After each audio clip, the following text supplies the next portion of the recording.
Buenas noches, un día muy especial. Primero porque es el Día Internacional de la Libertad de Prensa. Gracias por recordarlos a todos nuestros seguidores. En segundo lugar porque hubo, y no sabemos si va a haber más cacerolazos, aún en el día de hoy. La gente está muy caliente, y lo demuestra. En tercer lugar porque tuvimos que dar vuelta a todo el programa. Ya está Patricia Bullrich, ya está Silvina Martínez también, que tiene 2 denuncias y una tercera muy importante. Ya están Federico Andajasi, ya está María Julia Oliván. Pero yo quiero explicarte por qué está hoy Leonardo Fariña, quizá la persona que el periodismo más insistentemente busca en los últimos días. Estos segundos te lo van a hacer entender.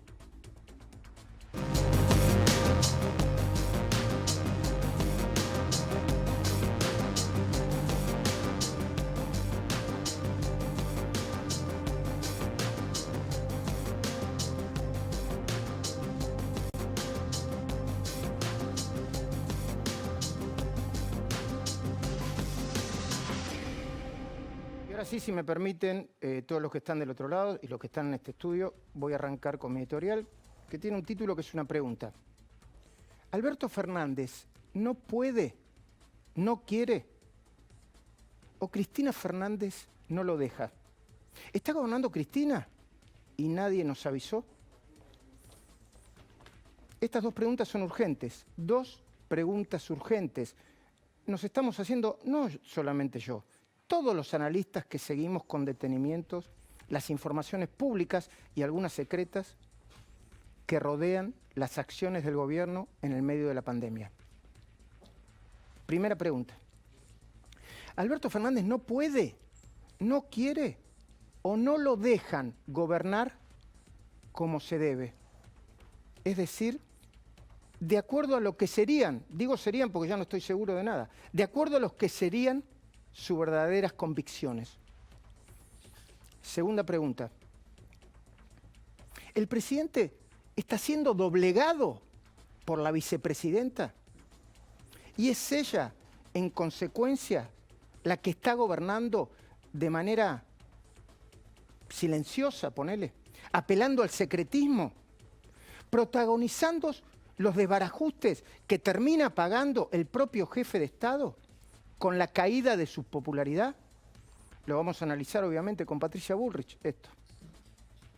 Porque de otra forma no se puede comprender cómo durante la última semana, escucha bien, Fernández habría perdido no solo parte del enorme porcentaje de aceptación que tenía, también la confianza en la palabra del líder contenedor, protector, el líder que le hace frente al coronavirus. Yo no me siento discriminado porque todos los días le pido, todas las semanas le pido una entrevista al presidente y todavía no me la ha concedido desde que empezó este programa, hace un mes. No me siento discriminado, lo quiero aclarar, Tiene todo el derecho del mundo de no hacerlo. Pero me gustaría preguntarle al presidente, ¿por qué no salió a decir lo que piensa de verdad sobre el mecanismo de apoyo a la liberación de presos, craneado, escuchen bien, por su secretario de Derechos Humanos, señor presidente, Horacio Pietragaya, el miembro o ex miembro de la Corte, Raúl Zaffaroni, también detrás de eso, el viceministro de Justicia y responsable del sistema de testigos protegidos hoy, del programa de testigos protegidos hoy, Juan Martín Mena? Esperame un segundito. Leonardo Fariña se fue del programa de testigos protegidos porque es muy lógico. ¿Quién lo iba a cuidar? Los mismos a los que él acusó y ayudó a meter presos, como Martín Báez, Lázaro Báez y otros. Pero en esta especie de estrategia medio Bartola de la suelta de precios, también está el juez de la casación bonaerense, Víctor Violini. Esperamos un segundito con Víctor Violini. Yo lo pedí hace unos minutos. Víctor Violini en algún momento hizo un retweet de algo que dijo Cristina. Después lo mostramos en todo caso. Pero esto implica que si vos caes en una causa donde está Víctor Violini, mañana lo puedas recusar. porque se puso la camiseta. Es un juez con la camiseta puesta del cristinismo. Pero continúo. El presidente, no sé por qué ahora es rotativo, si sigue siendo presidente, de la Corte Suprema de la provincia, Eduardo de Lázari, también detrás de la locura de la suelta de presos. Y fogoneando, muy fuerte, Roberto Cipriano García, míralo, integrante de la Comisión de la Memoria. Quiso explicar qué era lo que estaba haciendo, no lo entendió nadie. Él agitó, así le dijo a los compañeros presos, para que pidan su salida masiva de la cárcel. Un irresponsable, aprovechando la pandemia. ¿Sabés lo que es?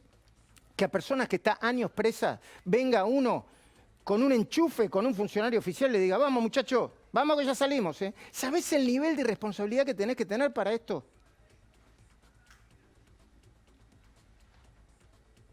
Todos ellos, en mayor o menor medida, responden al, yo lo voy a llamar así, cristinismo abolicionista de café.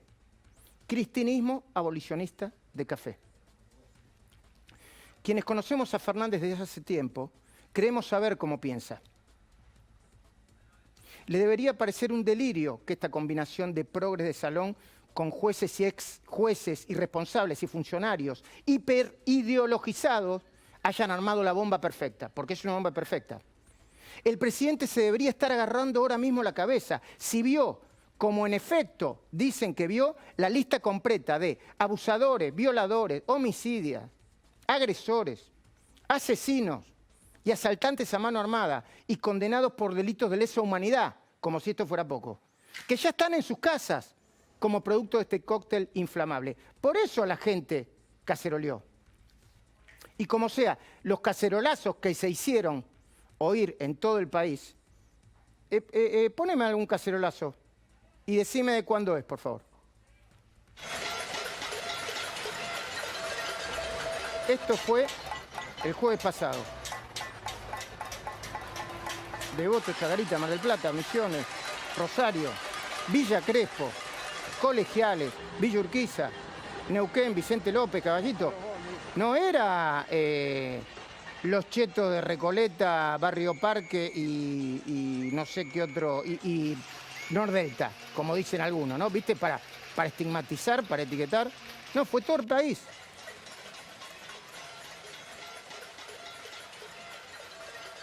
Y se escucharon. Algunos medios no lo van a mostrar, ¿eh? Nosotros mostramos todo. Nosotros mostramos todo. En algunos medios los voceros oficiales recorren los estudios de televisión. Nosotros los pedimos para entrevistarlos. Cuando vienen, vienen. Cuando no vienen, no hay problema. Pero en todo el país hubo cacerolazos. Y tuvieron como destinatarios de esos cacerolazos a Cristina y sus muchachos.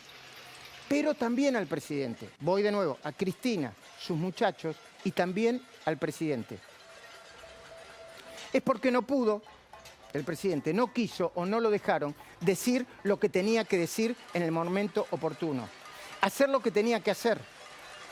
No dijo, por ejemplo, que era una barbaridad la decisión del juez Daniel Obligado, acordate de este nombre y este apellido y esta cara, la decisión de Daniel Obligado de mandar a la casa o de la cárcel a la casa, al ex vicepresidente Amado Boudou, que no había ninguna razón sanitaria para que el hombre que se quiso quedar con la máquina de hacer billetes saliera de prisión. Ninguna, ninguna. Y el presidente no pudo, no quiso o no lo dejaron anticiparse al efecto Boudou. Efecto que produjo, pensá junto conmigo, en todas las cárceles a lo largo y a lo ancho del país, la pregunta de miles de internos que empezaron a cacerolear, como en Devoto y otras cárceles, y hacerse otra pregunta lógica. No los estoy defendiendo, digo que hacen una pregunta lógica. ¿Por qué Boudou sí y nosotros no? ¿Por qué el corrupto confeso Ricardo Jaime sí y nosotros dos? ¿Por qué Martín Báez sí y nosotros dos? Nosotros no. Mira, ¿sé por qué está preso Martín Báez? Entre otras cosas, porque cuando lo llamaron a declarar a Leonardo Fariña, Leonardo Fariña explicó el mecanismo por el cual con Lázaro Báez preso habían intentado y habían sacado, creo que 60 millones de dólares del país de manera negra. Lavadores. Y ahora hablan del impuesto a los ricos, de las offshore. Muchachos, digan la verdad de una vez, digan la verdad de una vez. Ah, otro argumento que hoy lo discutían. Che, Majul, vos estás en una campaña porque el presidente no puede opinar sobre la sentencia de los jueces. Ah, ¿no? ¿No puede opinar sobre la sentencia de los jueces? Lo hizo decenas de veces antes. Como candidato y como presidente electo también. No tuve tiempo de chequear si lo hizo como presidente en ejercicio, pero lo hizo. Y ahora no dijo nada sobre vudú. Y si no dijo nada, porque yo entiendo que sé lo que piensa Alberto Fernández. ¿Sabés por qué no dijo nada? Y esa es mi preocupación. Porque no pudo, porque no quiso o porque no lo dejaron. Porque no pudo, porque no quiso o no lo dejaron. O quizá estamos discutiendo otra cosa. Pensá junto conmigo de nuevo. ¿O es que Cristina y sus chicos grandes entornaron tanto a Alberto que Alberto no tuvo más remedio que pararse en el medio del cristinismo y de Sergio Massa? Que esta vez, honró su palabra y está pidiendo juicio político de jueces de Bahía Blanca, San Martín y San Isidro. Magistrados que firmaron excarcelaciones instantáneas sin chequear caso por caso, sin preguntarle a las víctimas. Y vaya a saber con qué incentivo político, o como dijo Silvina Martínez, me avisás cuando esté Silvina Martínez, por favor, Económico, incentivo político económico, claro. Silvina Martínez, que se pasa en tribunales, yo no le voy a preguntar eso a Leonardo Fariña porque no lo debe saber, pero quizás sí. Hoy, mira, hablé con una fuente cercana al gobierno, no lo puedo mencionar. ¿Sabes lo que me dijo? Mira, acá hay política y hay negocios cruzados. ¿Y quién está en ese negocio? El lobby de las tobilleras electrónicas. Ah, el lobby de las tobilleras. Ah, sí. ¿Quién más? Los abogados y los jueces que sacan presos a cambio de... Perdón, se me escapa la mano. A cambio de... ¿Se ve o me está tapando? A cambio de... Porque tienen la excusa perfecta. ¿Cuánto hace que está? ¿20 años? ¿Coronavirus? Yo te saco, dame la mía. Estoy pensando en voz alta, no estoy acusando a nadie. Hay muchos intereses políticos y económicos cruzados.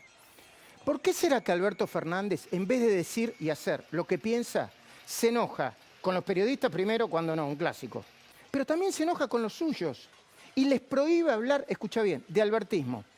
Hoy creo que lo leí en Clarín, una nota creo que era de Santiago Fioriti. No hablen de albertismo más, muchachos. ¿Y por qué no se puede hablar de albertismo? ¿Será que el presidente no quiere irritar a Cristina? ¿No quiere molestarla? Cristina, a quien su silencio, ni bien empezó la pandemia, su viaje, su silencio ante las correctas políticas sanitarias del gobierno, muy bien, hizo caer la intención de voto de Cristina a niveles de preocupación. ¿Será por eso? Pensemos juntos una vez más, ya estoy terminando.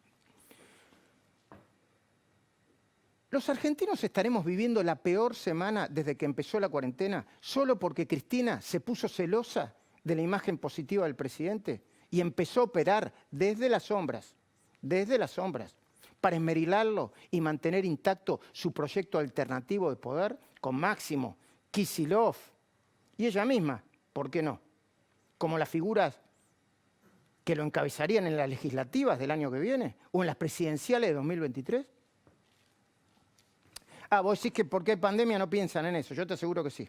Como sea, el esfuerzo de Alberto por armonizar las distintas corrientes del Frente de Todos dio como resultado un gabinete loteado y sin coordinación, con una excesiva injerencia de la Cámpora y Cristina, que siguen avanzando casilleros como el juego de la oca. Veamos.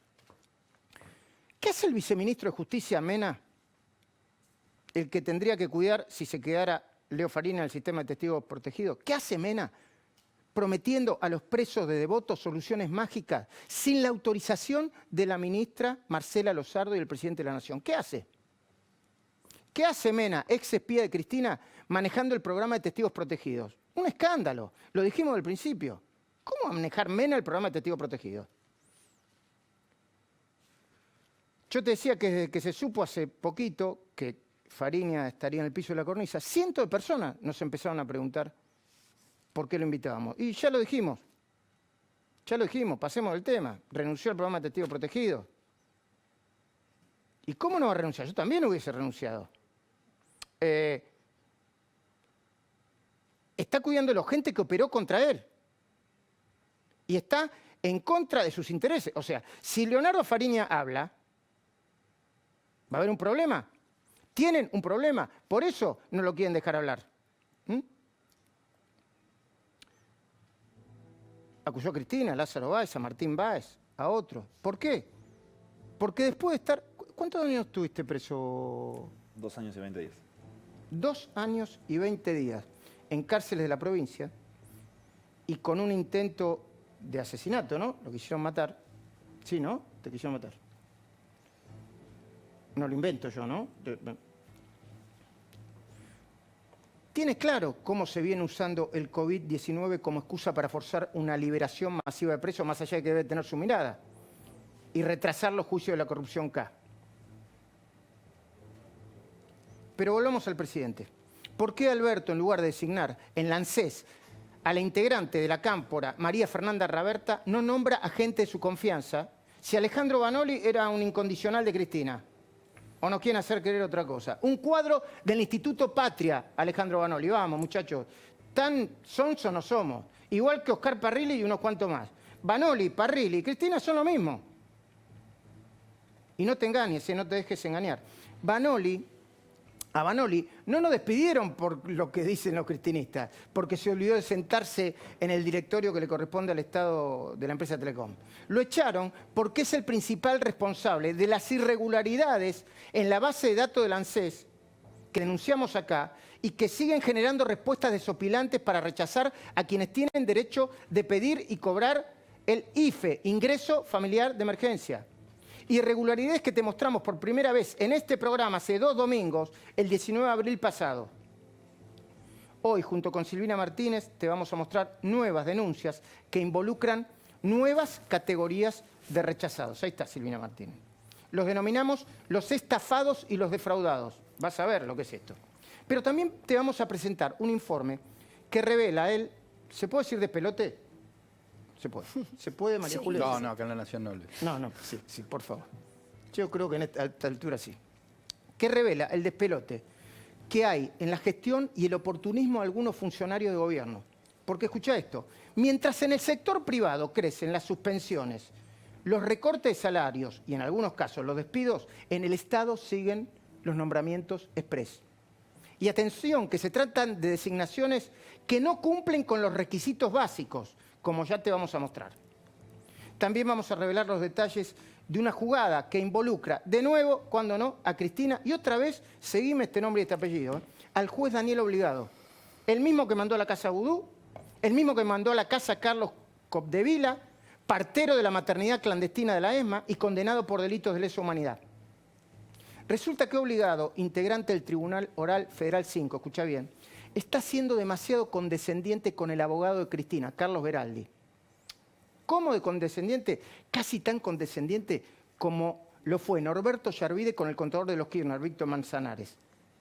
¿Te acordás? Sí, muchachos, arreglemos todo acá. Cuando el matrimonio presidencial era investigado por enriquecimiento ilícito. Bien, Obligado estaría a punto de conceder a Cristina y Máximo Kirchner la posibilidad de volver a explotar los hoteles que tienen en el Calafate y alquilar las propiedades. Se trata de bienes que ahora administra la intervención judicial. Si el presidente Alberto Fernández, además de disponer una flexibilización de la cuarentena ante una presión social incontenible, no le empieza a prestar atención a estas maniobras judiciales, es probable que se encuentre con nuevos cacerolazos que se lo hagan recordar. De otra manera, si no se da cuenta, incluso una buena parte de los argentinos que lo votaron lo terminarán de convencer o se terminarán de convencer que Alberto no puede, no quiere o no lo dejan. Y para el caso sería lo mismo. tarea de todos. Retira efectivo desde la aplicación Superviel Jubilados. Entra en la aplicación y genera un código. Luego un familiar o tu apoderado retira el efectivo en un cajero automático. Mirá el paso a paso en superviel.com.ar.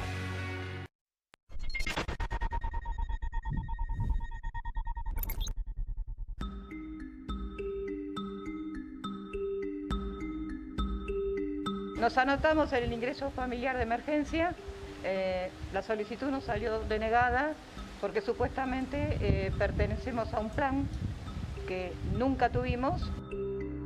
Me siento defraudada y angustiada porque el ANSES no me dio el dinero, no está atendiendo y no tengo respuesta de ningún lado.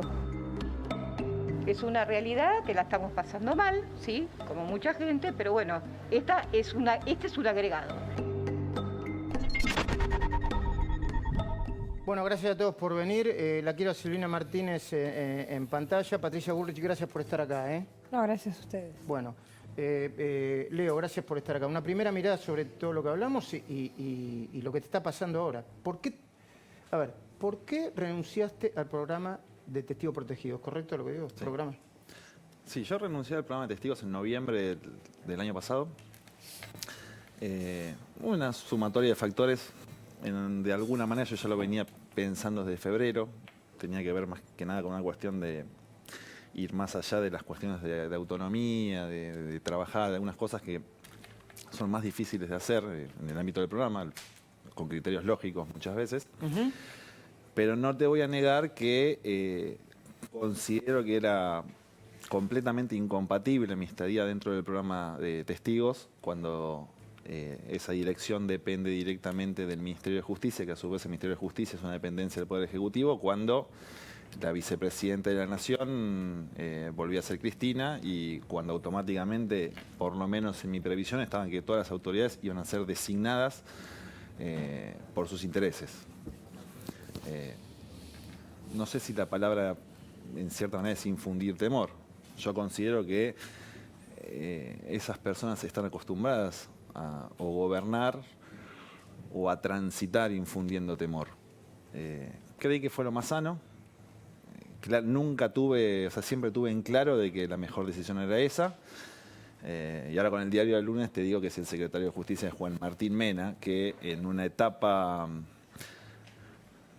si no recuerdo mal, fue a partir de febrero del 2019, cuando empezó esa cosa de la causa de Dolores. El operativo PUF.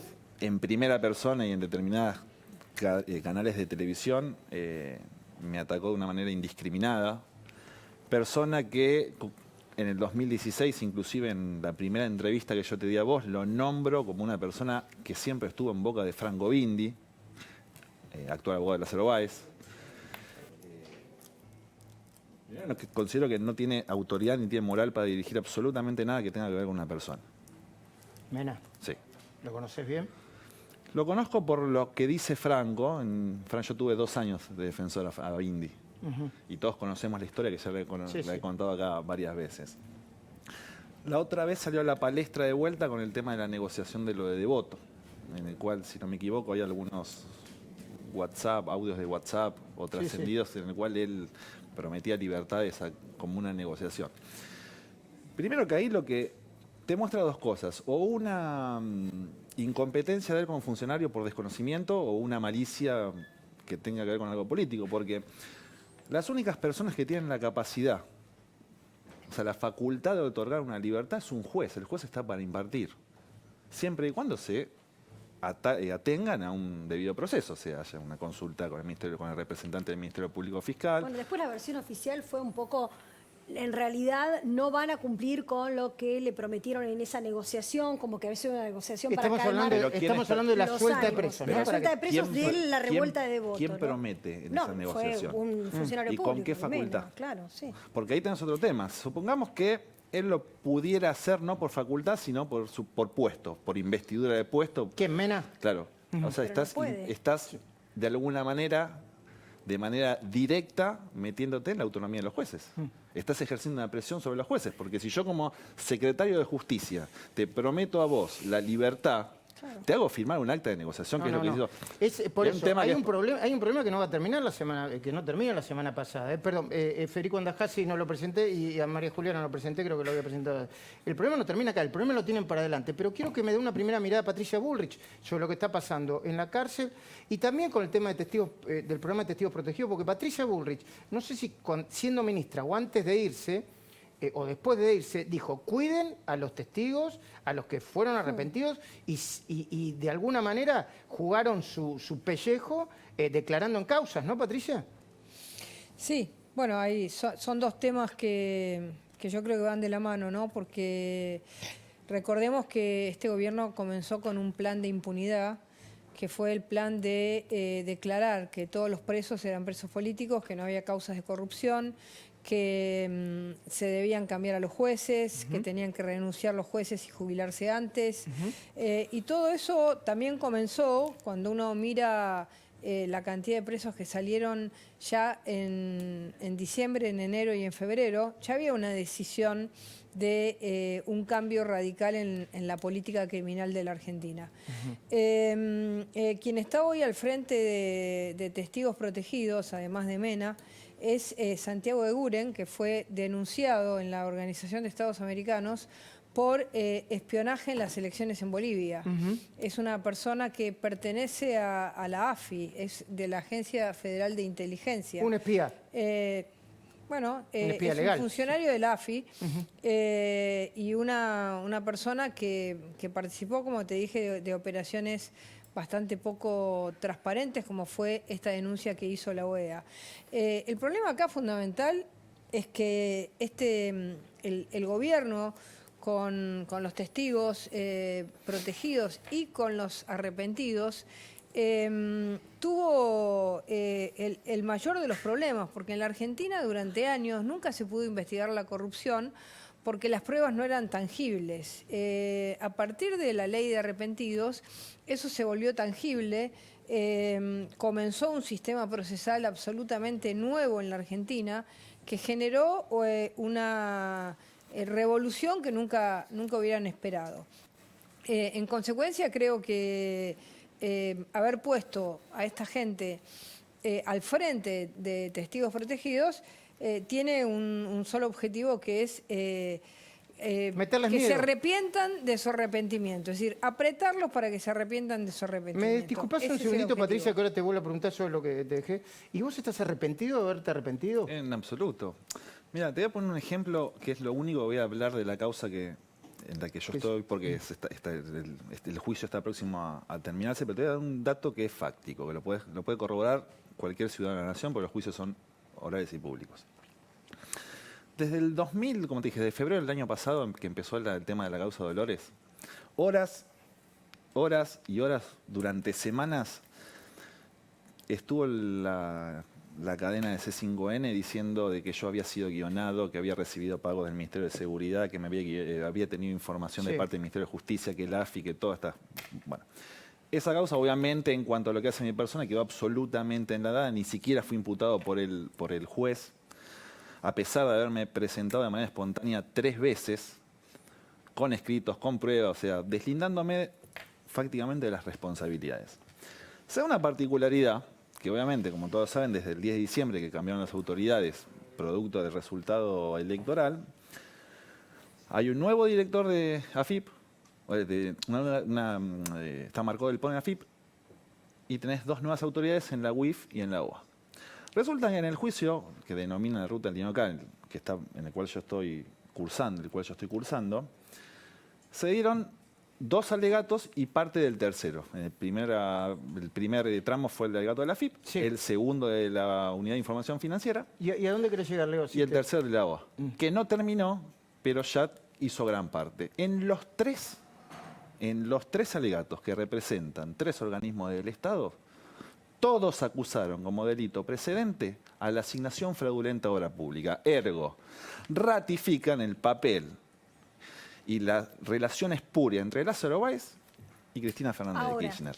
Esto pasó desde diciembre del año pasado hasta que la situación del COVID terminó el juicio. Entonces, te vuelvo a repetir, ¿con qué autoridad tiene ese señor para decir algo si se sentó en C5N a decir que yo había sido un testigo pago, estrella, guionado, cuando los organismos del Estado, bajo la gestión de este actual gobierno, acusan a la señora vicepresidenta de la Nación? Bueno, y hablando de la señora vicepresidenta de la Nación, ahora voy a volver con Patricia Bullrich, que le dejé abierto el tema de por qué, quién está detrás de la, entre comillas, suelta de presos. Pero Silvina Martínez, esto es una información de último momento y es muy importante.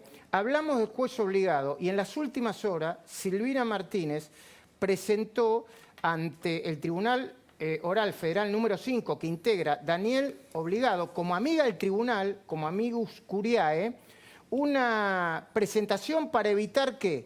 explícanoslo, Silvina, muy buenas noches. Hola, ¿qué tal? ¿Cómo están? Bueno, básicamente recordemos que en la causa Los Sauces, como en Otesur, hay una serie de medidas cautelares, intervenciones judiciales que se dispuso hace mucho tiempo, Bonadío, Ercolini, las distintas instancias que fueron confirmadas.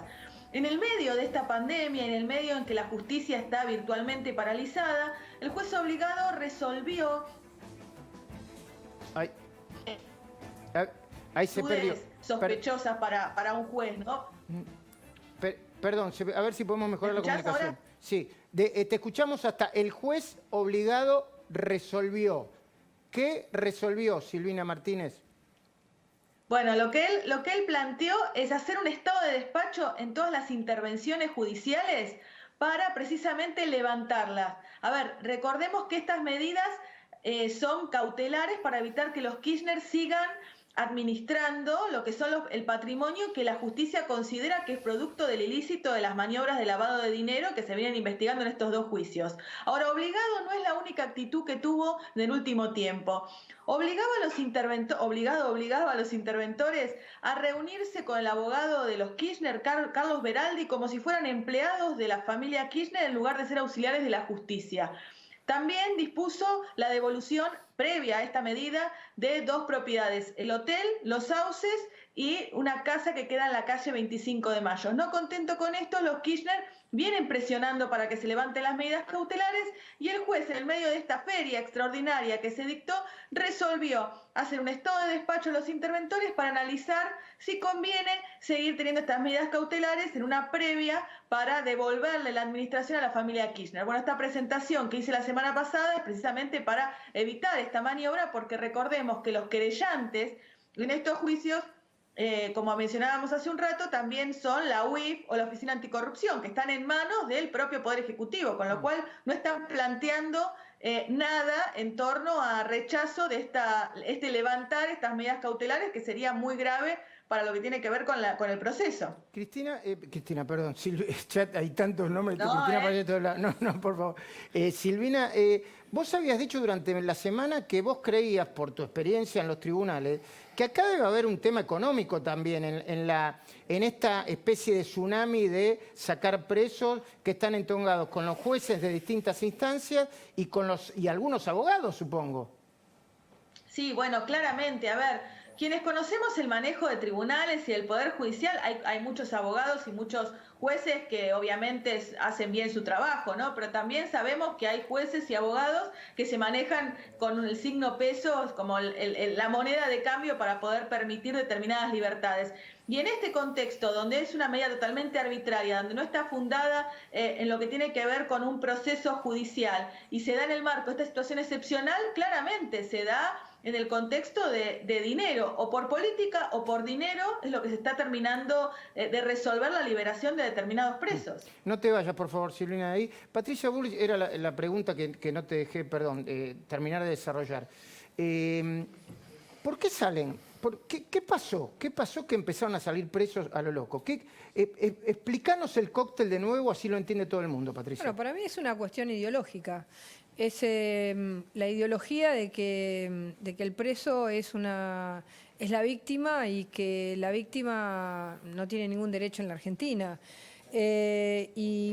Tanto es así que Zaffaroni distinguió entre delitos de sangre y delitos de supervivencia.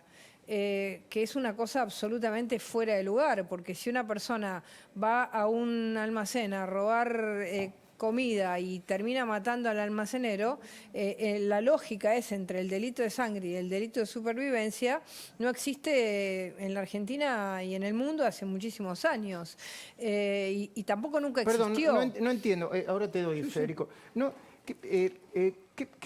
¿cómo diferencias el delito de sangre del delito de yo no lo diferencio. No debe ser diferenciado. La diferencia Zaffaroni.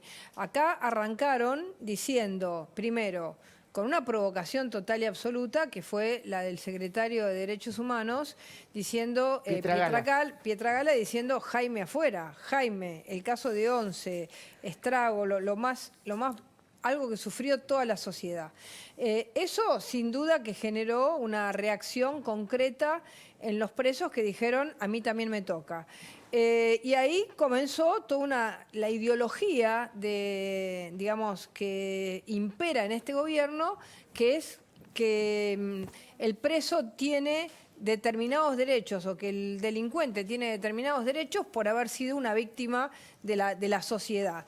Esta situación en la que el Estado transforma al victimario en víctima y le da la libertad sin importarle la sociedad y sin importarle las víctimas. Ahora, esto está hecho. Lo que tiene que hacer ahora el gobierno, el presidente de la Nación, tiene que llamar al secretario de Política Criminal, a la ministra de Justicia, que parece que no tuviera nada que ver con nada, a la ministra de Justicia, al secretario de Política Criminal, de Justicia, a todos los secretarios de Política Criminal o ministros de Justicia y de Seguridad del país, y dictar junto con el procurador del Estado, una política criminal concreta. Y esa política criminal significa toda persona que ha violado la ley sigue detenida. ¿Y de qué manera lo tiene que hacer? Bueno, generando espacios nuevos.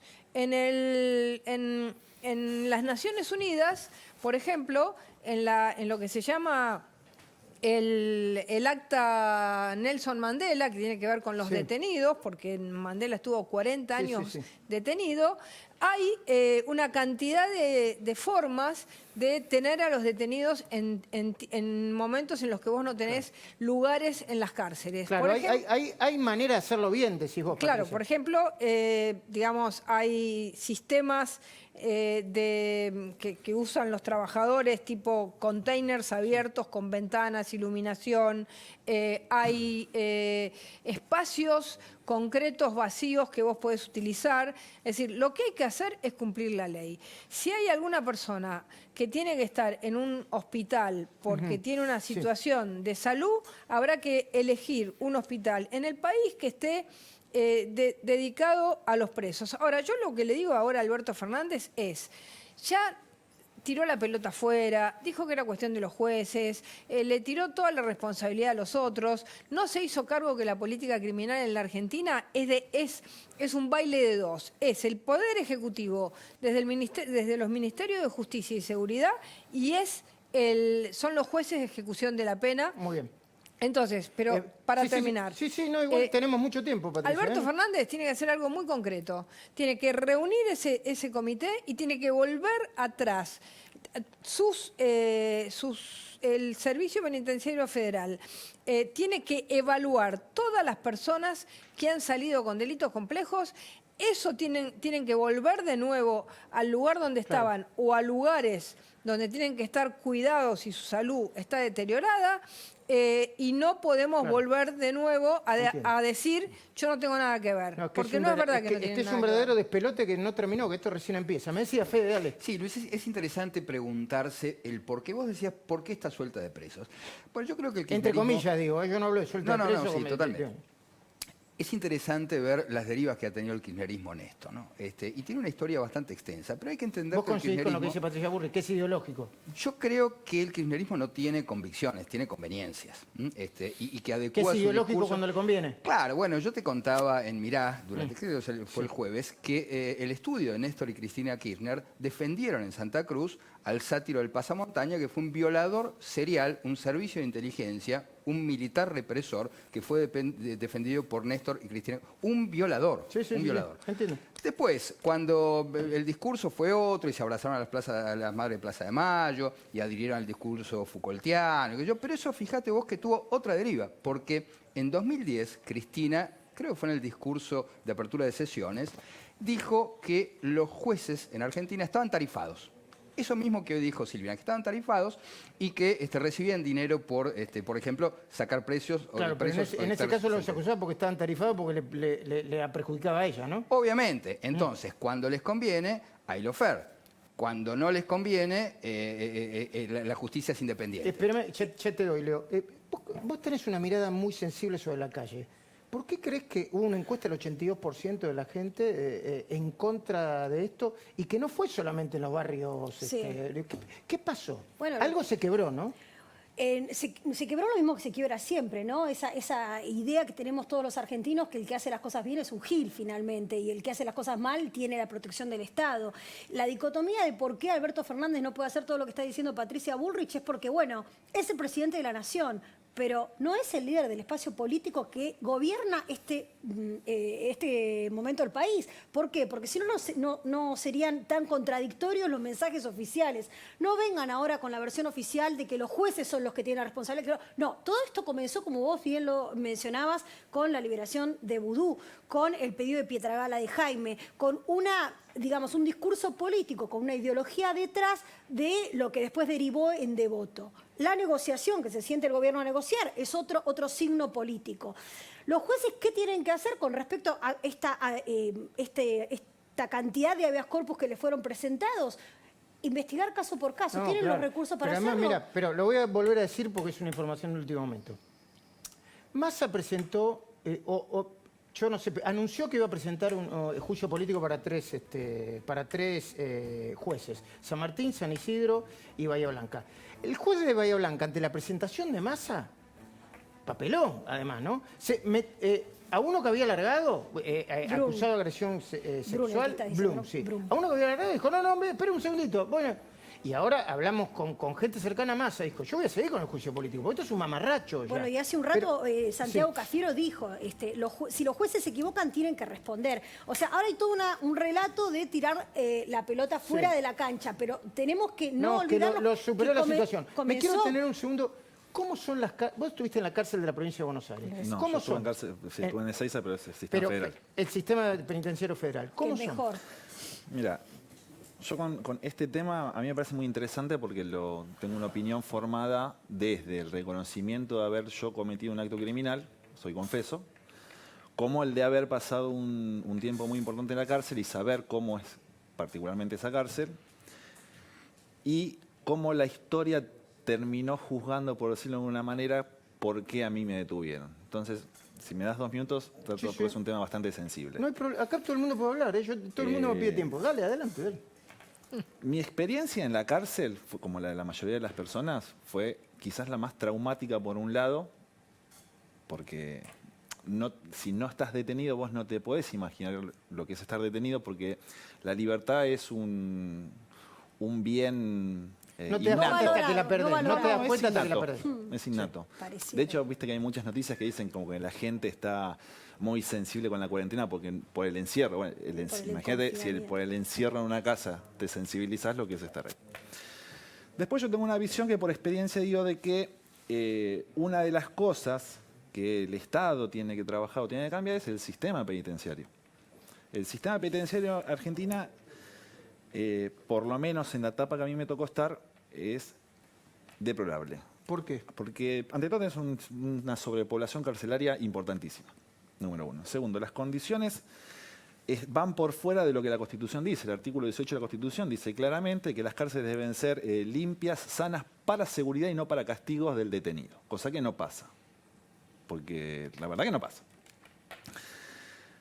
Entonces, con respecto a este tema de las excarcelaciones, mi posición, aclarando estos argumentos, es que la excarcelación no tiene que ser la regla. Porque justamente toda causa penal es un conflicto social. Siempre hay un bien jurídico lesionado que afecta el interés del Estado representado en habitantes de la nación. Sí. Entonces, ¿Pero por qué no puede ser excepcional? No te termino antes. ¿Por qué tiene que ser excepcional, te parece? porque las cárceles tienen un nivel de población apto. Entonces, si vos estás dentro del nivel de población apto y con las medidas de sanidad aptas, la pandemia no debería representar un problema para el sistema carcelario. Esa es una En realidad. el sistema federal estás hablando. Sí. Yo te hablo en de todo, la, en todo, la que yo estuve, en o sea, todo. tengo No, es que son referencia. distintos. Sí, no, obviamente la provincia de Buenos Aires. Tuve referencias de otras cárceles también, ¿no? ¿Y entonces, Leo? Bueno, entonces, ¿qué pasa? Si vos tenés un nivel de sobrepoblación, vos no podés hacer una regla generalizada para la excarcelación, porque primero es un tema que para mí es aritmético.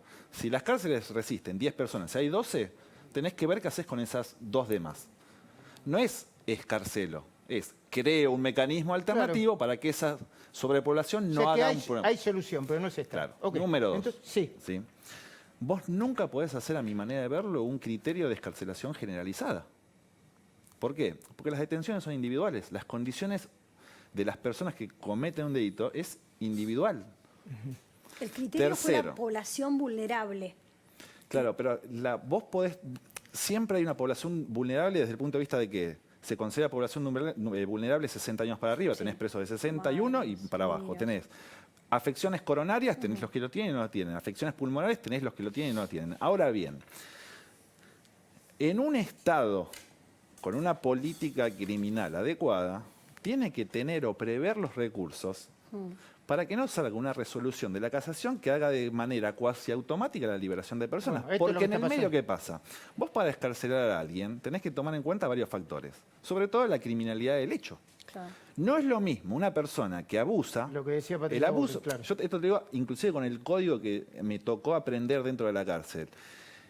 El abusar sexualmente es un delito que hasta el preso lo mira mal.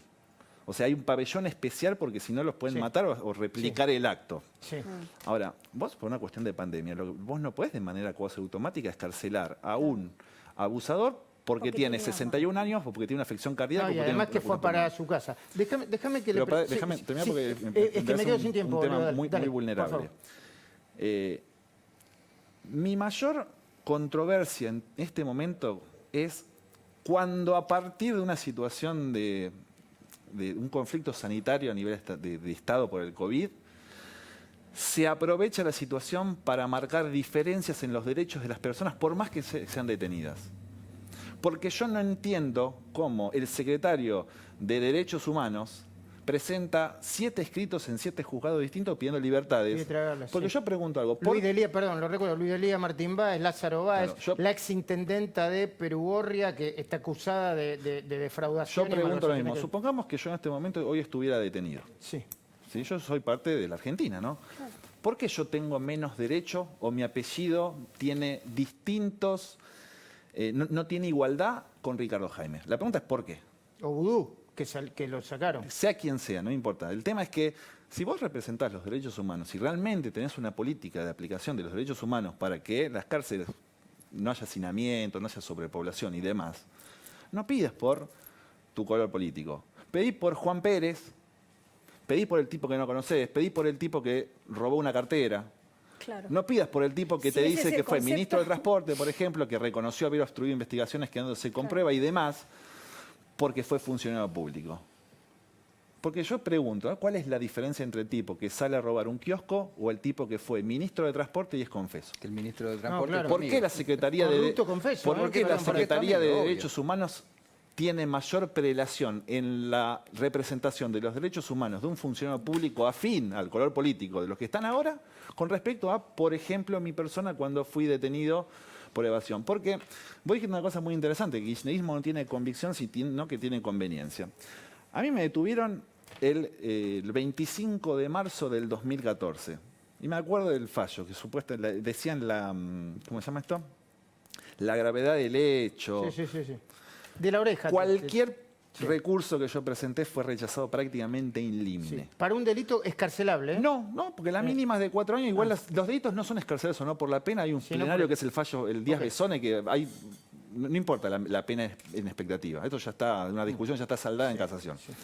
La pregunta, lo que yo planteo es lo siguiente. En ese momento, a mí me destruyeron ¿sí? Me desvinculaban de Baez, hoy está probada mi vinculación con él, la vinculación con el Estado y demás. Resulta que tuvieron que pasar 6 años más o menos para que después de un juicio anulado se analice la cuestión como tenía que ser y dicen, señor, usted nunca pudo haber estado detenido porque se lo juzgó 2 veces por el mismo hecho. En ese momento, ¿por qué no pidieron por mi libertad un secretario de Derechos Humanos? Porque en ese momento estaban los Kirchner también, ¿no? Obvio. ¿Por qué no? ¿Por qué cuando están ahora yo tengo que salir de un programa de protección? Porque el que pone a dirigir ese programa está denunciado por mi persona. Perdón, ¿sabes por qué no? ¿Dónde está la coherencia? No? Acá hay un déjame una cosa muy importante también, que a mí me enoja mucho. Tenemos que tener memoria, porque hoy muchas personas que hasta hace a lo mejor un año se encargaban de que estas cosas salgan a la luz y se muestren como sean, hoy parece o que no tienen voz o como que ya no, la cuestión de una corrupción que en cierta manera termina en falta de presupuesto para el servicio penitenciario, están callados. ¿Los votos tapan la impunidad? Mira, yo te digo una frase y voy a hablar en primera persona. Cuando yo renuncio al programa de testigos protegidos, que fui a explicarlos al juzgado y hacer las cosas que los trámites administrativos tenían que hacer, dije que mi pensamiento ni mis declaraciones están afectadas por un resultado electoral. Entonces, si acá estamos tratando temas que al fin y al cabo son temas sociales, no perdamos la memoria. Porque no perdamos la memoria de quién es la vicepresidenta de la Nación. No perdamos la memoria de quién es Mena. Porque si no, a mí me da la impresión de que todo es muy fácil. Cuando hay una cuestión de liberación de presos, ¿qué dicen? No, hablen con los jueces. No, flaco. Porque si realmente quieren mantener por una cuestión ideológica una serie de descarcelaciones masivas o algún sistema así, desde el gobierno tienen la posibilidad de hacerlo sin arrastrarle a los jueces, porque hay 3 mecanismos: el indulto, la amnistía y la conmutación de pena. El tema que tiene un costo político. Espérame un segundo, por favor. Silvina, ya vamos a hablar con vos de 2 temas. Yo les pido que se queden ahí porque son muy, muy candentes. Uno, el tema por el que renunció Vanoli. Y hay nuevas denuncias y nuevas categorías de rechazos a los pedidos del ingreso familiar por hijo. Las categorías son los defraudados y los estafados. Y la otra tiene que ver con contratación del Estado de manera excepcional. Cuando el sector privado está echando gente, suspendiendo y tratando de sobrevivir muchas pymes, el Estado sigue contratando. Eso lo vamos a hablar con Silvina. Pero Silvina, en unos segundos, por favor, ¿cuál es tu mirada sobre lo que está pasando en las cárceles y toda esta discusión que estamos teniendo con Leo, con Federico, con María Julia y con Patricia Bullrich? Bueno, a ver, coincido plenamente, no hay una realidad, no hay una política criminal y en ningún momento, que es lo que sí le conviene al Estado y tendría que hacer el Estado, es plantear de qué manera va a proteger a los internos, a los presos de las cárceles, al personal del servicio penitenciario del COVID-19, cuáles son las medidas de seguridad, de higiene. De eso no se habla porque no lo tienen, porque no le conviene. Entonces, a ver, lo que están planteando es una cuestión que se les fue de las manos, que comenzó ideológica, pero que, volvemos a lo mismo, es por conveniencia. Entonces creo que ahora van a tratar de echarle la culpa a otro, como lo están haciendo, pero en realidad el problema de fondo, que es cómo van a actuar con política de Estado frente a las cárceles, nadie lo resuelve. Bueno, Silvina, te voy a hacer una pregunta concreta para que me la respondas en segundos, porque volvemos en segundos, no en minutos, en segundos. A ver si podemos entender todo esto. Base de datos del ANSES. Base de datos del ANSES. Yo pido, porque tengo derecho, en mi protocolo, el ingreso familiar de emergencia, el IFE. Me dicen una categoría. Me dicen, sí, Majul, vaya a pedirlo. Vaya a retirar el dinero por el cheque en tal banco tal día. Voy al banco, dice, no, acá no hay nada. Vaya a preguntar al ANSES. Pero acá me dijeron que era este banco. Vayan a preguntar al ANSES. ¿Cómo me tengo que sentir? Un caso. Otro caso. Vengo a buscarme, pido el ingreso familiar de emergencia, el IFE. No, usted no puede. ¿Por qué? Porque cobro un subsidio por el plan, no sé, Más Empleo. No, esto es mentira. Ah, no, es mentira. Mire, Majul, usted está cobrando un subsidio por el plan Más Empleo. Yo no cobro nada, se lo puedo asegurar. Pues entonces, ¿quién lo cobra? Voy de nuevo. Pues entonces, ¿quién lo cobra? En segundos te lo responde Silvina Martínez. Los Haroldos, Vinos Finos con Ángel. Los Haroldos Estate. Mucho más de lo que esperás.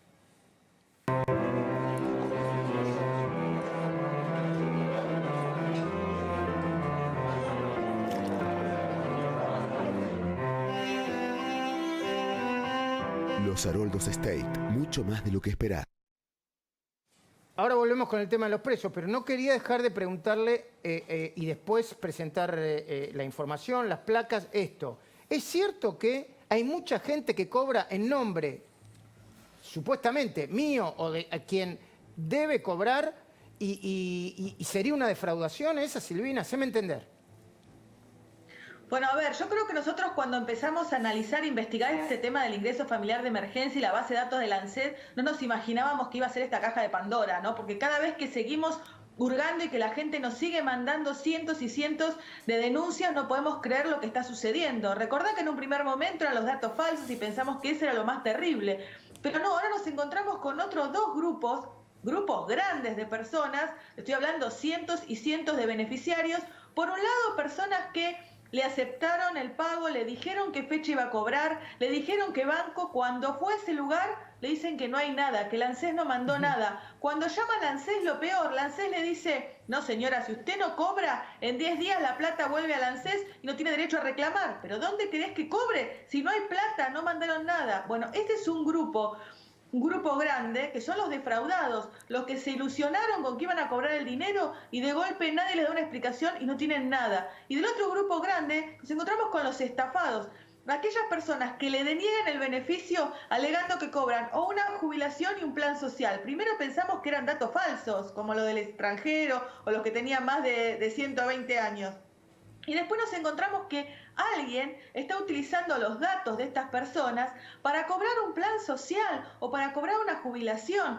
Le aparecen en distintos organismos del Estado. Cuando estas personas quieren hacer las denuncias a la comisaría, en fiscalías, en los propios organismos, nadie les recibe ni nadie les reconoce su derecho para que le bloqueen ese pago y se lo den a ellos. Bueno, es tremendo, pero están cientos y cientos de casos en estas circunstancias. Silvina, a ver, ¿está Hugo Machiavelli ahí para presentarme los testimonios, por favor? Bueno, yo les quiero decir algo, no es en defensa propia, ¿no? Hoy es el Día de la Libertad de Prensa, pero les quiero decir algo. Cuando hace 2 domingos presentamos esto, las cosas que nos decían, más allá de los trolls, que hay troll de cualquier lado, perdón Patricia Bullrich, pero hay troll o que apoyan a Juntos por el Cambio, o a eso, hay troll y no sé, o tipos que te insultan detrás ocultando su identidad, hay todo el tiempo. Pero cuando Silvina presentó lo del impuesto familiar de emergencia, decían que estábamos todos locos. Terminó el programa y decían: a ver, ¿dónde está la gente? ¿Por qué no muestran la cara de la gente? Entonces nosotros decimos: mire, no queremos exponer a la gente porque la gente lo que quiere es cobrar. Obvio. No quiere mostrarse porque tiene miedo. Porque tiene miedo, claro que sí. Porque tiene miedo de que exponiéndose no cobre. Bueno, está tan cansada la gente y está tan harta a que lo rechacen, y además con argumentos tan desopilantes desde la base de datos del ANSES, que insisto, por eso lo echaron a Vanoli, No se coman el cuentito de que porque no puso un tipo en el directorio. Vanoli es el Instituto Patria, y lo echaron porque la base de datos del ANSES es un colador. Bueno, querían ver testimonios, tenemos testimonios.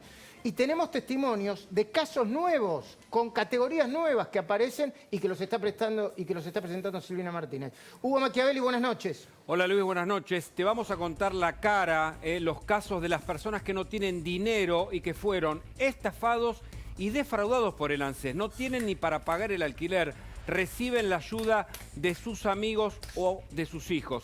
Acá la vida, las historias, detrás de esta enorme cantidad de beneficiarios estafados y defraudados en el ingreso familiar de emergencia. ¿Qué vamos a ver ahora?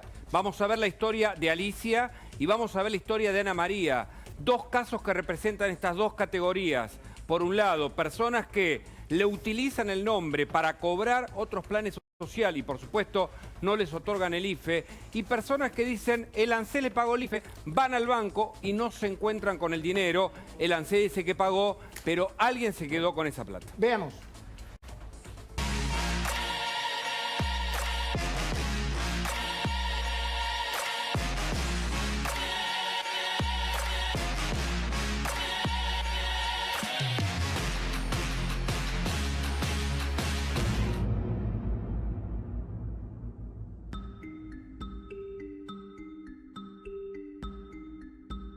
Ana María es ama de casa, su marido es remisero y se inscribieron en el ingreso familiar de emergencia. Desde el ANSES se lo denegaron, porque dicen que ellos perciben otro plan del Estado, pero no perciben ningún plan del Estado. Usan su nombre, por eso lo denunciaron. Mientras tanto, aseguran que fueron estafados. Nos anotamos en el ingreso familiar de emergencia. La solicitud nos salió denegada porque supuestamente pertenecemos a un plan que nunca tuvimos y es un plan que es para terminar estudios, que se llama Plan Hacemos Futuro. La solicitud fue denegada 2 veces por ese motivo. Hicimos denuncia, hicimos en Desarrollo Social, nos dijeron que no tienen ningún plan a mi nombre. También hicimos en ANSES, tampoco figuramos ahí, o sea que alguien está usurpando mi nombre, mi CUIL, y alguien está cobrando algo por mí. Mi marido y yo nos estuvimos estafados y no tenemos ningún ingreso de nada. Yo soy ama de casa, soy monotributista social y mi marido está desempleado, es remisero y no puede trabajar. Y no tenemos ningún ingreso de nada. ¿Cómo viven? Estamos viviendo con la ayuda de mis hijos. La única entrada que tenemos. ¿Y cómo pagan los servicios, los impuestos? No, los impuestos no los podemos estar pagando. Es una realidad que la estamos pasando mal, sí, como mucha gente, pero bueno, este es un agregado. El caso de Alicia es distinto. Desde el ANSES le dijeron que le correspondía el ingreso familiar de emergencia. Cuando fue al banco a cobrarlo, no tenía el dinero. Le dijeron que el ANSES no lo había depositado. Ella reclamó, pero el dinero no aparece. Entré a la página de ANSES para inscribirme en el IFE. Cuando me salió otorgado, fui al banco, porque me decía que estaba depositado en mi banco habitual, y resulta que en el banco, las veces que fui, el depósito no estaba hecho. No recibí el dinero, ni sé dónde está el dinero, porque ANSES dice que ya está depositado y el banco me dice a su vez que ellos no tienen nada. Entonces no sé si quedó en el banco, quedó en ANSES, o en el medio alguien lo cobró o algo, porque no figura por ningún lado. Me siento defraudada y angustiada porque el ANSES no me dio el dinero, no está atendiendo y no tengo respuesta de ningún lado. ¿De qué vivís? Me ayudan amigos y mi hija mayor en lo que puede, porque tampoco está trabajando.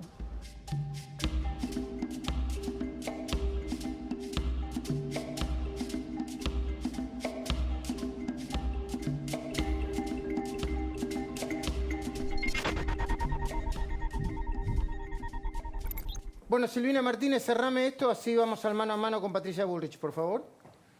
Bueno, a ver, lo que más me angustia de esta situación es que no le puedo dar una respuesta a la gente, sigo haciendo los reclamos, la ANSES no contesta, no se pone al hombro esta situación, sigue hablando de promesas incumplidas. La diferencia es que los políticos están acostumbrados a las promesas que no cumplen, pero en un momento de pandemia, de tanta emergencia, de que la gente no puede salir a trabajar y no tiene para comer, me parece que alguien tendría que dar una solución a esta cantidad de gente que no puede cobrar el ingreso y que encima se siente defraudado, estafado y burlado cuando le contestan su dinero ya ha sido depositado y no se encuentra nada en el banco. No te vayas, Silvina, que después seguimos hablando de esto y otros temas. Seguimos con Leonardo Fariña, con María Julia Oliván y con Federico Andajasi.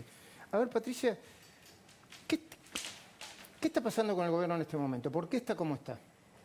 ¿Por qué Alberto Fernández hasta hace no sé cuánto tiempo era una especie de intocable y ahora parece tan confuso todo? Bueno, a mí me parece que hoy en día el país está sin saber hacia dónde vamos. Estamos todos en cuarentena, no hay una explicación racional de etapas, de tiempos. La gente está en una situación económica absolutamente, digamos, desastrosa. Sin embargo, hay cosas que irritan mucho a la sociedad, por ejemplo, que se aumente el sueldo a empleados legislativos que trabajan cuando hay miles que están trabajando y miles que les gustaría trabajar y que no trabajan. Perdón, estás hablando de lo que decidieron Cristina y creo que lo decidieron Cristina y Sergio Massa, ¿no? Bueno, sí, habrán sido las autoridades de la Cámara, pero la verdad es que un aumento de 69.000 pesos a los empleados de la Cámara los que trabajaron, cuando está todo el mundo sin ingresos, entonces estamos el país sin ingresos, las respuestas que está dando el gobierno son pocas y malas. La situación de todo el comercio, de las empresas, de todo el país es desastrosa y tampoco hay un plan claro. Todos los días sale uno diciendo, bueno, vamos hasta al 10 de mayo, vamos al 25 de mayo, vamos a junio. ¿Estás hablando Bueno, de la cuarentena? sabemos. Sí, nadie sabe nada, nadie sabe cómo planificar, qué se puede hacer y qué no se puede hacer. Hay lugares enteros, pueblos enteros en los que no hay un solo caso y viven encerrados. Y entonces vos decís, bueno, ¿cuál es la racionalidad? De alguna manera, Alberto Fernández comenzó planteando el tema de la cuarentena y después Bien, esa fue una decisión correcta. Sí, correcta. Y después le tiró esa responsabilidad a los gobernadores y a los intendentes. Entonces, claro, nadie quiere tomar decisiones porque tiene miedo a que el día de mañana tenga un problema. Esto tiene que ser una estrategia nacional. Si hay pueblos donde no hay casos, vos tenés que poder empezar a abrir la economía. Si hay lugares donde hay casos, hacer seguimientos concretos. Tenés que tener una racionalidad de qué vas a hacer. Entonces, me parece que, digamos, esto de ir al tuntún todos los días, diciendo, bueno, ¿hasta cuándo vamos? Está generando un cansancio social muy grande y además hay una situación de cierta injusticia. ¿Por qué? Porque comienza a salir el que quiere. Entonces, vos estás viendo eso. Pero un poco se ve en la ciudad eso, ¿no? Que se está relajando, pero claro. por Dios, es decir, a ver... un poco desordenadamente. Totalmente desordenadamente. Entonces, si vos lo haces desordenado, no vas a tener ni un resultado correcto y además aquel que van y le clausuran el local, porque además hoy hay discrecionalidad, cualquier intendente te puede clausurar un local si tu precio no es el adecuado. Entonces, vos tenés una situación en la le que... pasó a Coto, ¿viste? Le cerraron el local, le pusieron como excusa en la matanza... que no sé qué problema bromatológico tenía, le cerraron un hipermercado. Bueno, pero, digamos... Vos decís que eso es eso está pasando, pero el otro día yo lo escuchaba al intendente de Escobar saliendo de una clínica, diciendo, me quedo con las acciones de esta clínica. No puede ser. Pero escuchalo. Dijo, me quedo con las acciones. Después dijo, va a haber un proceso, el PRO de Escobar salió a plantear, y después dijo, y además le voy a poner a la clínica a Néstor Kirchner. Ya joda directamente. Pero discúlpame, no es que desconfíe, se me pasó la información. ¿Me estás hablando en serio? Sí, te estoy hablando en serio. Después comenzó a decir que... El intendente dijo, me voy a quedar con la clínica, de una clínica privada. Había infectados en la clínica, era una clínica que venía con conflictos, salió de la clínica y dijo, yo me quedo con las acciones de la clínica. Yo me quedo con las acciones de la clínica. Es decir, a ver... entonces hay un problema. Pero es que te voy a dar el tape, porque es así. Entonces, a ver... Pero no puedo diferenciar una cosa con la otra. Mira, el otro día una jueza federal me dijo, mira, Patricia, en la Argentina parece que en este momento tuviésemos 2.540 presidentes, que son los 2.540 municipios que hay en el país. Te hacen fronteras, no te dejan pasar a los camiones, cada uno hace, digamos... Esta idea de que yo dirijo la macro, pero después ustedes son los responsables de abrir o no abrir. Yo ya hice lo que tenía que hacer, me salió bien, ahora arreglense ustedes, eso es decir. Claro, entonces hay una situación en la que van a salir todos de cualquier manera, desordenadamente, y al final vamos a haber tenido 2 meses el país cerrado y ningún tipo, y los resultados no sabemos qué va a pasar. Ojalá que no, porque no hay mucha circulación, ¿no? Porque finalmente salió 1 millón de personas grandes a la calle a cobrar la jubilación y finalmente no explotó. Ahora, estamos en una situación... No sabemos si explotó o no explotó. No, sí, no explotó, porque 15 días, 20 días... No explotó, digamos, por suerte. Entonces, estamos en una situación en la que se necesitan más certezas. Nosotros le hemos pedido al presidente desde la oposición argentina, que es Juntos por el Cambio, una reunión. Otro tema, hay que empezar y nosotros vamos a hacer el comité del día después. que lo vamos a poner... ¿Ahora mismo? Sí, sí, sí. ¿Qué significa? Eso que estaban hablando ayer o hoy con el Zoom con Pinedo lo va a dirigir. El comité del día después. Claro, porque, a ver, acá vas a tener todos los contratos rotos. El que tiene la cadena de pagos. La cadena de pagos. El que no pagó el alquiler o pagó, o digamos, el que tiene cheques, el que tiene contratos no cumplidos, el que no pagó la escuela. Entonces, vas a tener un montón las escuelas cerradas también, de problemas, las escuelas cerradas. Pero, las escuelas privadas. Muy bien. Entonces, tenés un montón de problemas que tenés que empezar a pensar. Nosotros María Julia, los vamos a empezar a pensar. Perdona, Patricia. ¿Perdón? No, que nosotros lo vamos a empezar a pensar con esta idea del comité del día después, que nos parece que es fundamental estar ya pensando cómo vamos a arreglar el cúmulo de relaciones, digamos, rotas, producto de que la gente no tiene plata. Ahora, entonces, Patricia, ¿hasta cuándo vamos a tener esta situación de incertidumbre? El otro día hablaba con el PRO de Entre Ríos y me decían, en Concordia, que es una ciudad con conflictos sociales muy altos, y que la gente necesita trabajar, no hay un solo caso, nunca hubo un solo caso. Está todo cerrado. ¿Por qué no se puede empezar a trabajar? ¿Por qué no se puede empezar a trabajar en una ciudad donde no hay un solo caso? María Julia, con protección. El gobierno había planteado, ¿no?, que le delegaba de alguna forma las facultades a los gobiernos provinciales en los lugares a donde no había tanto tránsito de gente, transporte público o en pueblos. Sí, claro. Pero es medio desordenado y está pasando este parate que al final también va a traer consecuencias, no sé si decir peores, porque el coronavirus, de la manera en la que se está llevando, no está trayendo las muertes que podríamos haber esperado, gracias a Dios, pero la economía va a traer otras consecuencias muy graves también, ¿no? Y nadie está pensando en eso. No, bueno, nosotros vamos a pensar, nuestro Parlamento está pensando también en eso, nuestros parlamentarios, pero, a ver, nosotros no somos gobierno. Claro.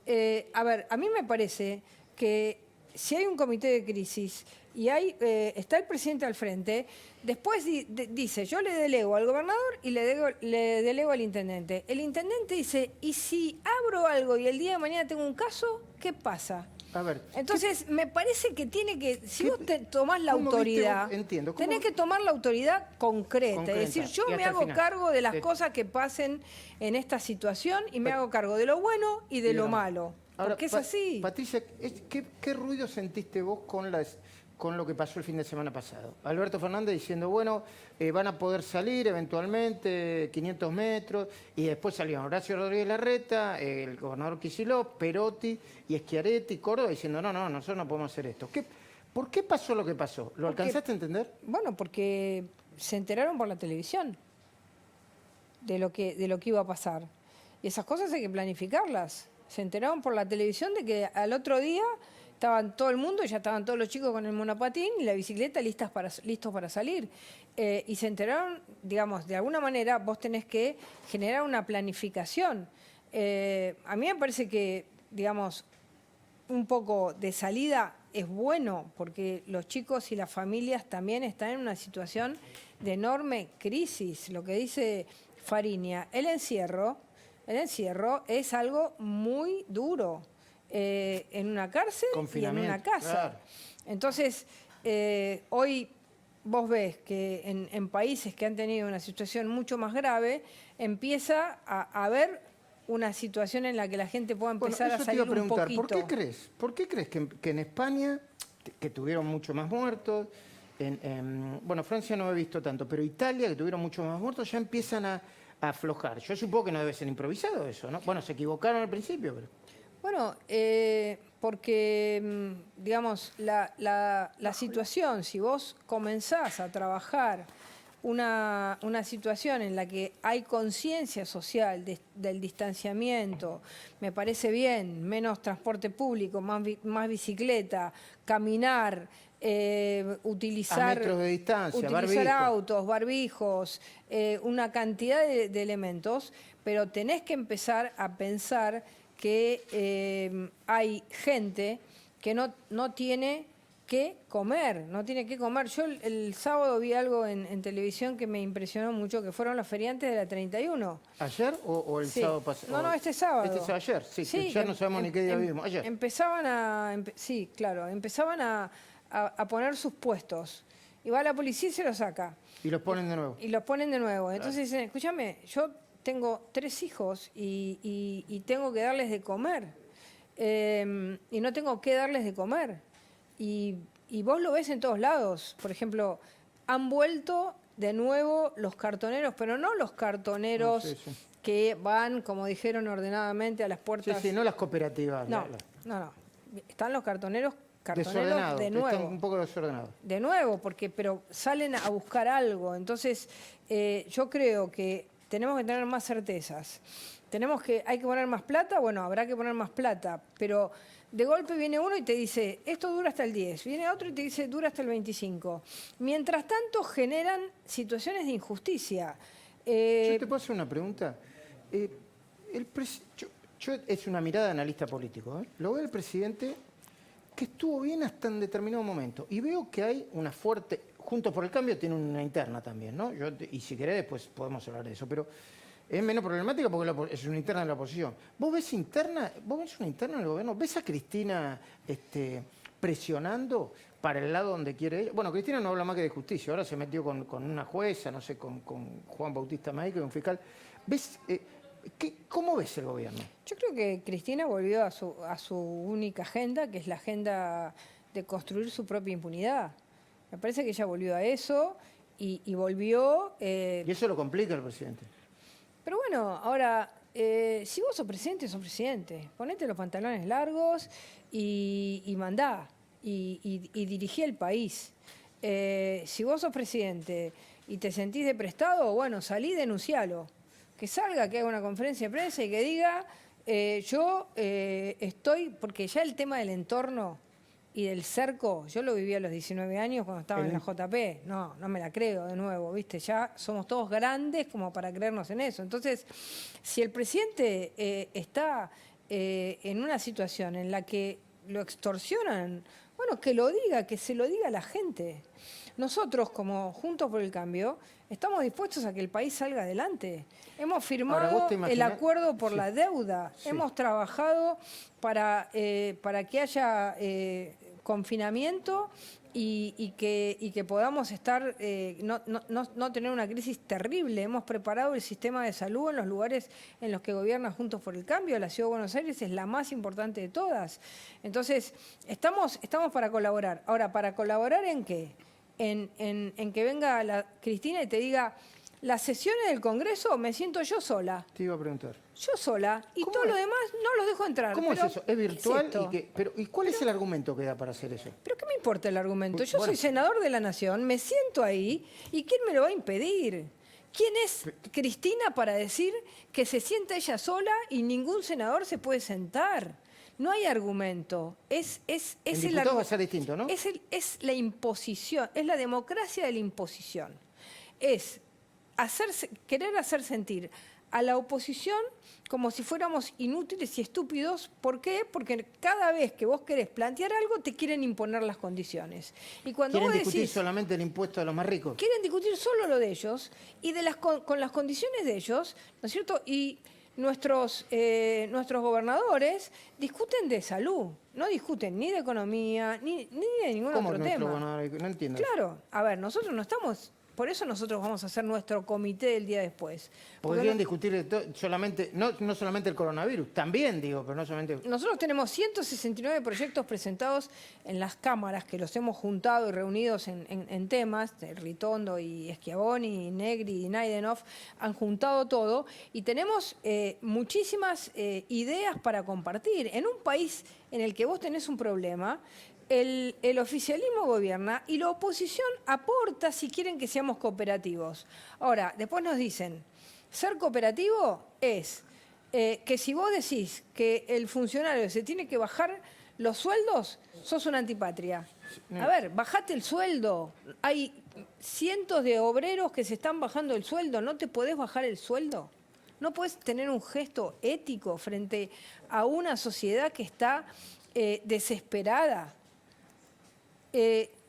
cuando Larreta pide, por favor, pagar en cuotas, porque no tiene plata, porque no está recaudando, porque ningún negocio puede pagar ingresos brutos, no puede pagar impuestos, pide pagar en cuotas el salario, ATE le dice de ninguna manera. Claro, son unos inmorales. Claro. Y después Ahora, cuando los petroleros tienen que aceptar, los metalúrgicos tienen que aceptar, los empleados de comercio tienen que aceptar. Entonces tenemos dos países, el país de los privilegios, que son los que están acomodados en el Estado, y el país de los que trabajan, pagan impuestos para estos acomodados. Entonces, Patricia, bueno, Federico, terminemos de una vez con esto.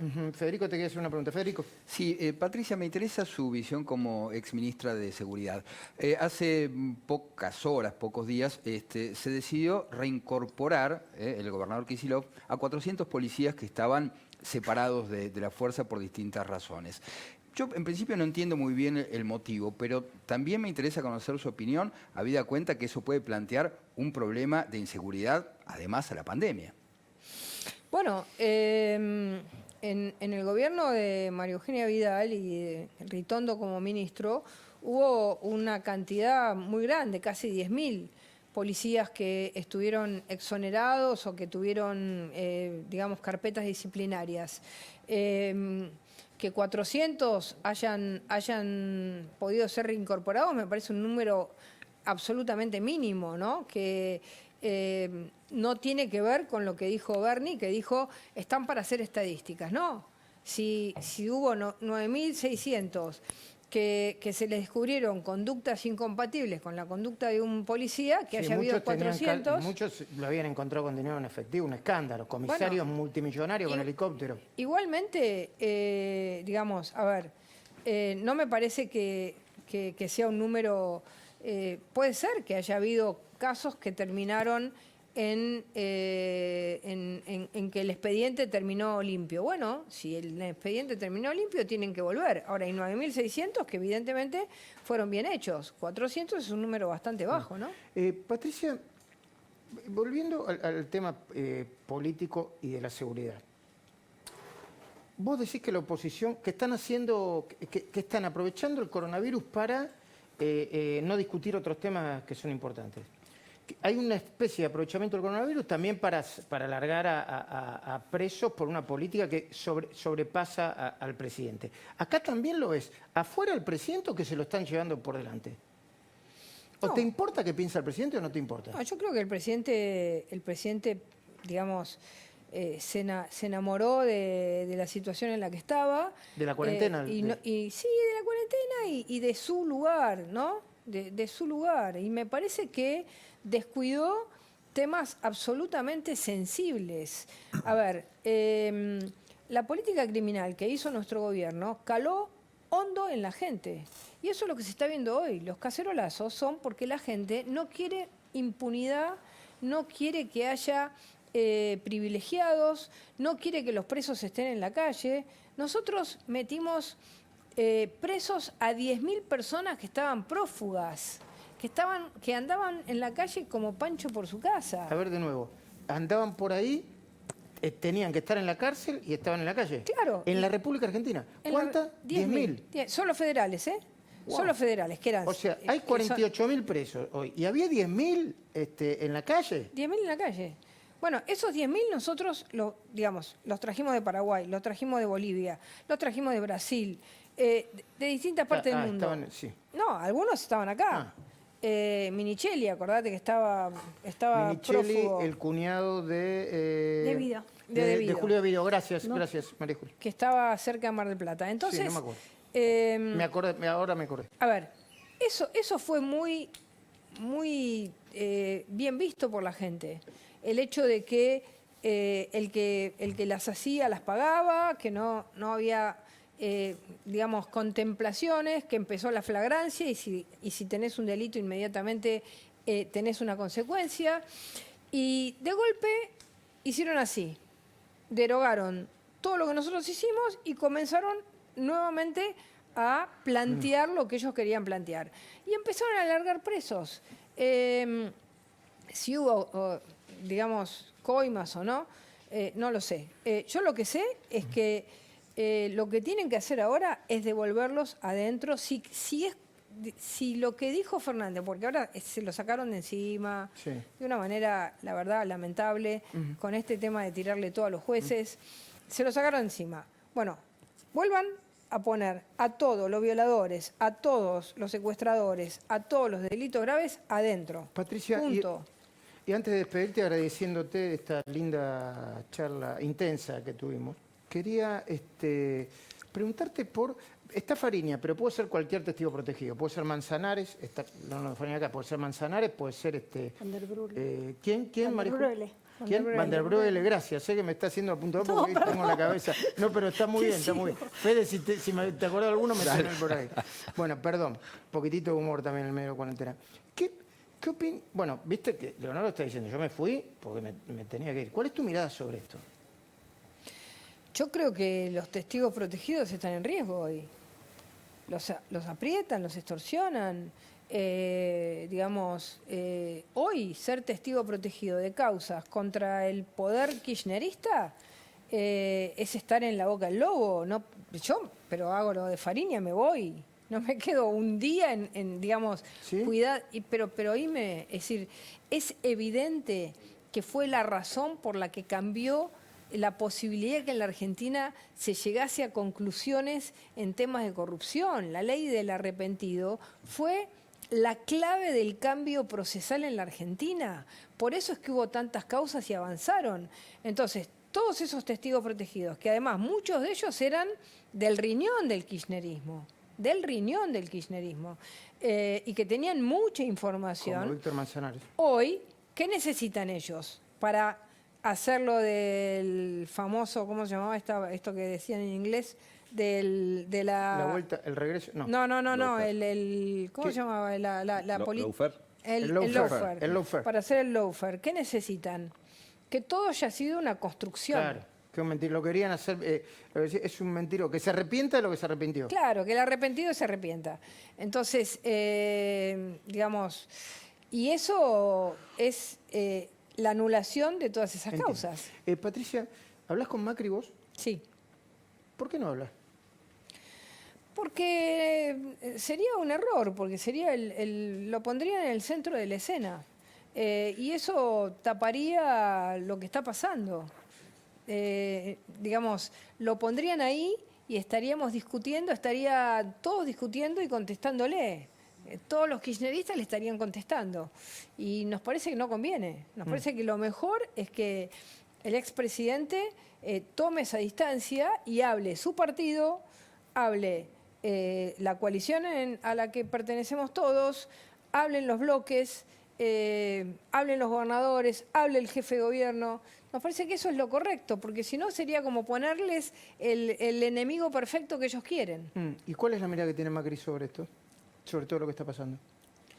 Bueno, comparte lo que decimos nosotros, comparte que nosotros estamos hoy en una situación de tener que complementar o tener que sentarnos con el gobierno, pero que también queremos que cuando nos sentemos con el gobierno, ayudar al gobierno, el gobierno no te haga la que te está haciendo, que es, me siento, pero te digo yo lo que quiero hacer. Ok. Una última. Silvina, estás ahí, ¿no? Cuando volvamos del corte, Sí. Un breve corte, por favor. Cuando volvamos del corte. Ahora vamos a presentar un informe. Patricia, te agradezco que te quedes, que te hayas quedado. Te vamos a dejar ir. Si quieres quedarte, estás invitada, puedes hacer lo que quieras acá. Le podemos invitar con un vaso de agua, incluso tenemos agua. No quiero, gracias. Bueno, café, lo que quieras. Va a presentar, ¿sabes lo que hizo Silvina Martínez? Tomó el boletín oficial. Y empezó a contar las designaciones desde el día de la pandemia hasta el día de hoy en el Estado. Vos viste que el sector privado, saben, ¿no? Que el sector privado no... Frenado, nada. No hay nada. Hay bajas suspensiones, bajas... Total, Bueno, baja de baja de salarios. bueno, determinó, ahora te lo va a explicar ella y te lo va a explicar Agustina Girón, que tiene los informes y las placas. De esas personas que designaron, que son muchas, y que están en el boletín oficial, pero no son las únicas, porque designó muchas más, pero en el boletín oficial solamente se incluye a directores, cargos ejecutivos. Bueno, el 63% lo designaron a través de mecanismos excepcionales, o sea, pasando por encima de lo que dice la ley. Lo vamos a ver con Silvina. ¿No nos vamos a corte? No. Me avisan a mí. Bueno, entonces, es un segundito nada más entonces, Patricia. Perdón, pero estamos un poco desordenados por el mucho material que tenemos. Silvina, que primero, por favor, Agustina Girón presente las placas y después nos explicás. ¿Estamos bien? Listo. Agustina, buenas noches. Buenas noches, Luis. Efectivamente, como adelantabas recién, hay por lo menos más de 160 nombramientos que dentro de este marco de emergencia se dieron de alguna manera excepcional. Pero te lo voy a contar directamente con estas placas. Entre el 20 de marzo y el 1 de mayo hubo 250 nombramientos. Pero ¿cuál es el problema? Vamos a la siguiente placa. 163 designaciones que se dieron de manera excepcional. Y esto implica, ¿por qué digo que es excepcional? Porque implica que los candidatos no cumplen con los requisitos para ocupar el cargo que se les otorgó. Estas personas, estas 163 personas, están recibiendo salarios de entre 127.000 y 190.000 pesos por mes. Si sacas un promedio de este número, te implica que el sueldo promedio es de 158.000 pesos por mes, teniendo en cuenta 10 salarios mínimos. Esto da un total de 300 millones de pesos por año, Luis. Te voy a contar algunos casos específicos, ¿no? Este que denominamos el mexicano no argentino. Es una persona que fue designada en la jefatura de gabinete de ministros como coordinador de postproducción y animación. Fue designado en el boletín oficial del 2 de mayo y no cumple con los requisitos de nacionalidad. Esto vamos a aclarar, ¿no? Que dentro de lo que es la ley marco, ¿no? De convenio, no está permitido que una persona de otra nacionalidad o no sea naturalizada de la Argentina pueda acceder a un cargo público. Sin embargo, en el mismo boletín oficial se dice y se aclara que esto justamente es una excepcionalidad. O sea, el mismo boletín oficial está admitiendo que se trata de algo que no está cumpliendo con la ley marco y con el convenio de trabajo. Está teniendo esta persona 120.000 pesos de remuneración por mes. Vamos a otro caso que lo llamamos la veterinaria especialista en discapacidad. Esta persona fue nombrada en la Agencia Nacional de Discapacidad justamente como Directora Nacional de Políticas y Regulación de Servicios. Se trata de Susana Underwood y fue designada en el boletín oficial del 1 de mayo, el Día del Trabajador. El sueldo aproximado que tiene es de 190.000 pesos. ¿Por qué decimos que no cumple con los requisitos? No cumple con los requisitos profesionales, porque, como te lo va a explicar ahora bien Silvina, justamente dentro del convenio de trabajo se pide un título universitario que sea afín a la función o al puesto que va a desarrollar la persona. Muy bien, impresionante el detalle de cada uno de los nombramientos, Silvina. Es un trabajo de hormiga, ¿no? La hormiguita le decían a Graciela Ocaña. Bueno, un poco también te van a decir a vos ahora.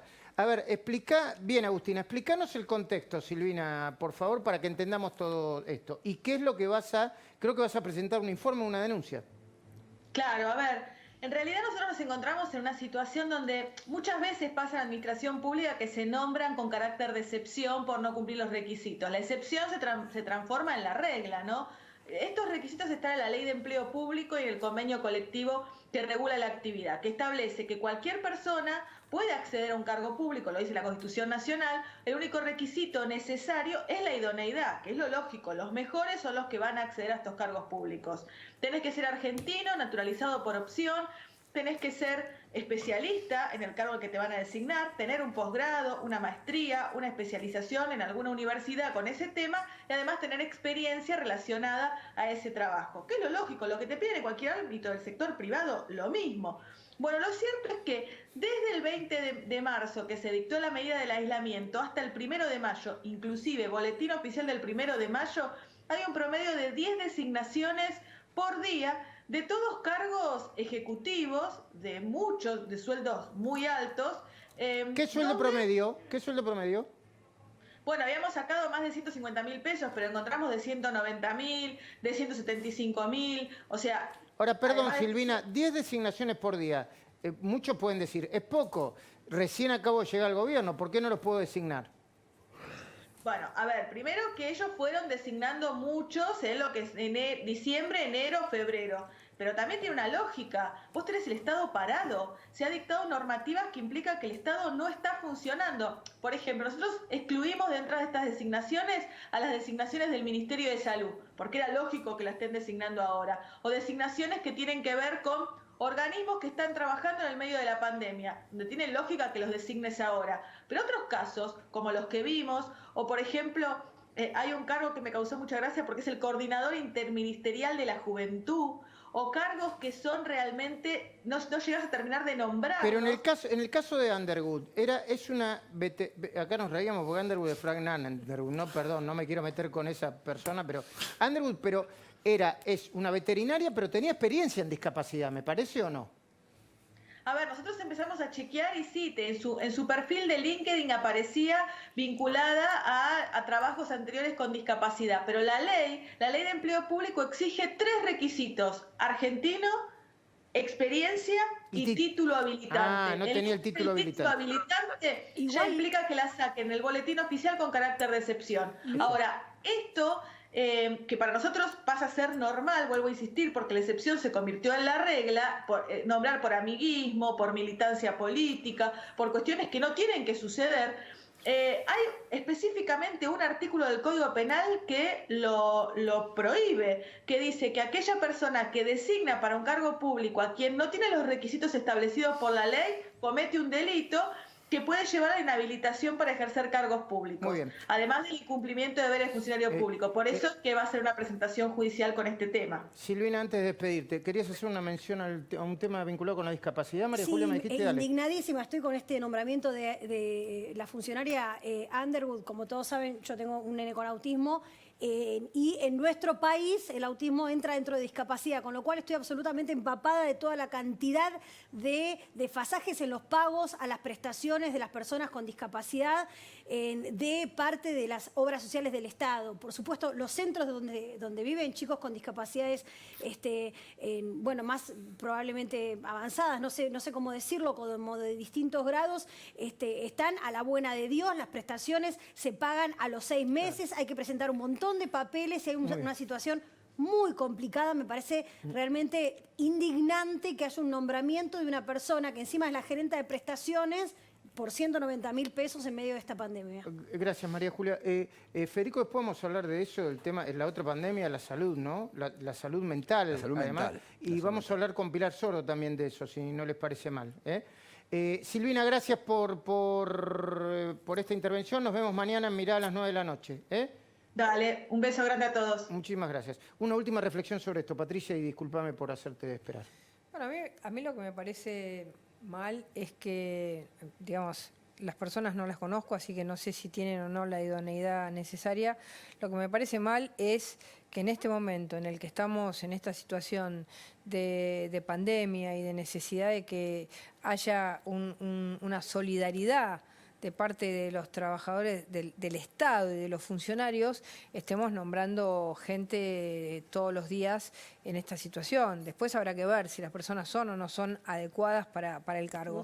Pero lo que me parece mal es lo mismo que hizo Cristina con los empleados del Senado o el nombramiento en el medio de la pandemia. No, hay empleos ahí que yo vi que son, por ejemplo, hay el empleado en la Quinta de Olivos. Es una persona de confianza del presidente de la Nación. Yo creo que el presidente de la Nación tiene que tener personas de confianza. Bueno, por eso le digo, no hablo de las personas porque no las conozco y no sé si tienen o no la idoneidad para el cargo. Jefe, lo que sí digo es que hace falta en el gobierno en este momento. De animación y postproducción hubo un cargo, no sé. Por eso me parece que lo que no está bien es que en este momento en el que todo el país está parado, lo único que funciona sean los nombramientos del Estado. Eso es lo que no me parece bien. Patricia, muchísimas gracias. Te hicimos esperar un poco, pero era porque esperábamos el momento crucial para tener el mano a mano. Cuando volvamos, cerramos con Leonardo Fariña. ¿No volvemos? No vamos al corte, ¿no? Entonces, espera. Gracias, Patricia. Saludo a Pilar Sordo. Llévame de la mano vos, Alejandro, porque no estoy entendiendo. Saludo a Pilar Sordo. Bueno, espérame un segundito que antes de hablar con ella le pido una reflexión a Leonardo Fariña. Leonardo, pensaste mucho en venir acá. Hiciste bien en venir acá, ¿no? Cuando hago una aparición pública, que no son muchas, quizás pareciera que fuera más porque quizás estoy en muchas noticias con algunas cosas que han pasado, lo hago con convicción. Considero que con todo el tema cuando me consultaste de venir con el tema de de mi experiencia de haber estado en la cárcel y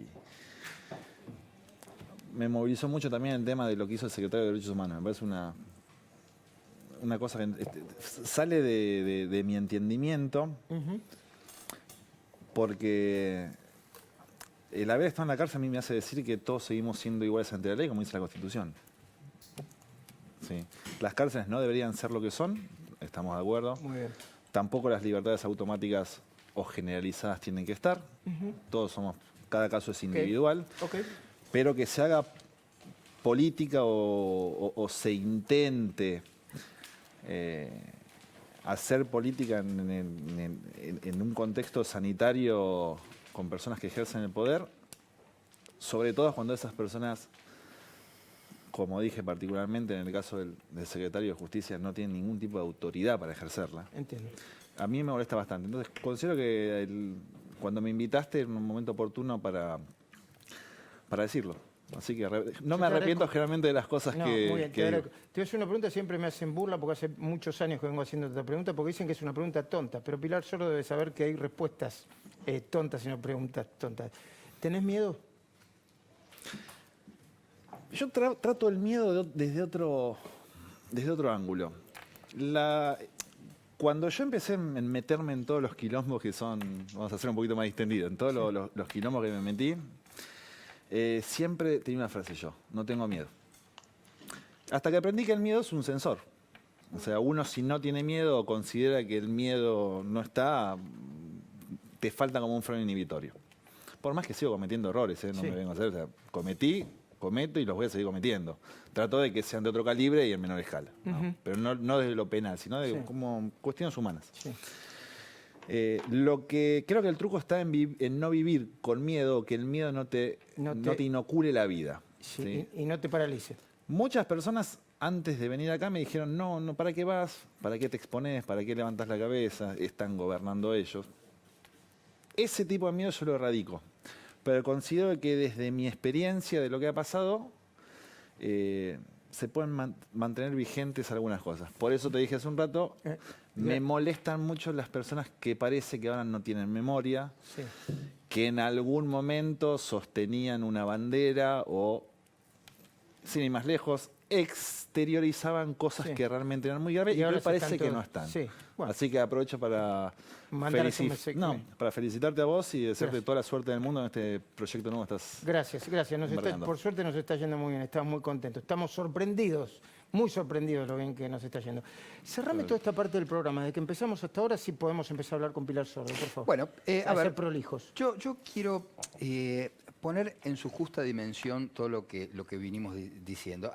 Por ahí a la gente se le escapan algunos nexos que aparecen implícitos, pero sería bueno ponerlos. Dale. Vos mencionabas a este juez obligado, en dos casos, en la liberación de Vudú, pero es el mismo que ahora pretende, esa conexión la tiene que hacer la gente. Y después me parece que tiene que entender el presidente que está en la misma paradoja de Churchill. Está en su momento más alto de popularidad, pero a la vez en el momento de mayor fragilidad. Cuidado con lo que va a hacer, porque la verdad que está en una cornisa muy angosta. Muy bien, y ahora sí, es un placer, es un lujo, son unos minutitos, pero lo vamos a aprovechar. Primero, pedirle disculpas, Pilar, porque ha sido un programa muy movido.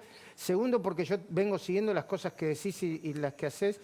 Estás teniendo una actitud muy linda, muy altruista, que es atender gente, seguir trabajando, aun cuando estás sola y en cuarentena en tu casa. Entonces eso me hizo pensar en vos y que no le quiero quitar mucho tiempo. Pero quiero ir para ganar tiempo todos, quiero ir a la pregunta que todos te hacemos, ¿no? O que vos estás planteando. El encierro y la cuarentena, que vos misma estás viviendo y nosotros también,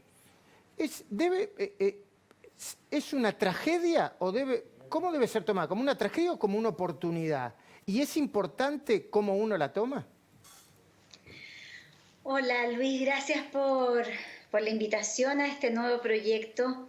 Te deseo mucho éxito. Gracias por invitarme, por pensar en mí. La verdad es que yo he estado estudiando mucho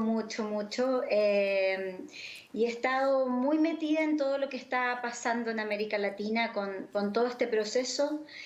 Y la verdad, hay una cosa que me importa como dejar clara, que es que uno no enfrenta a esta pandemia distinto de como uno es.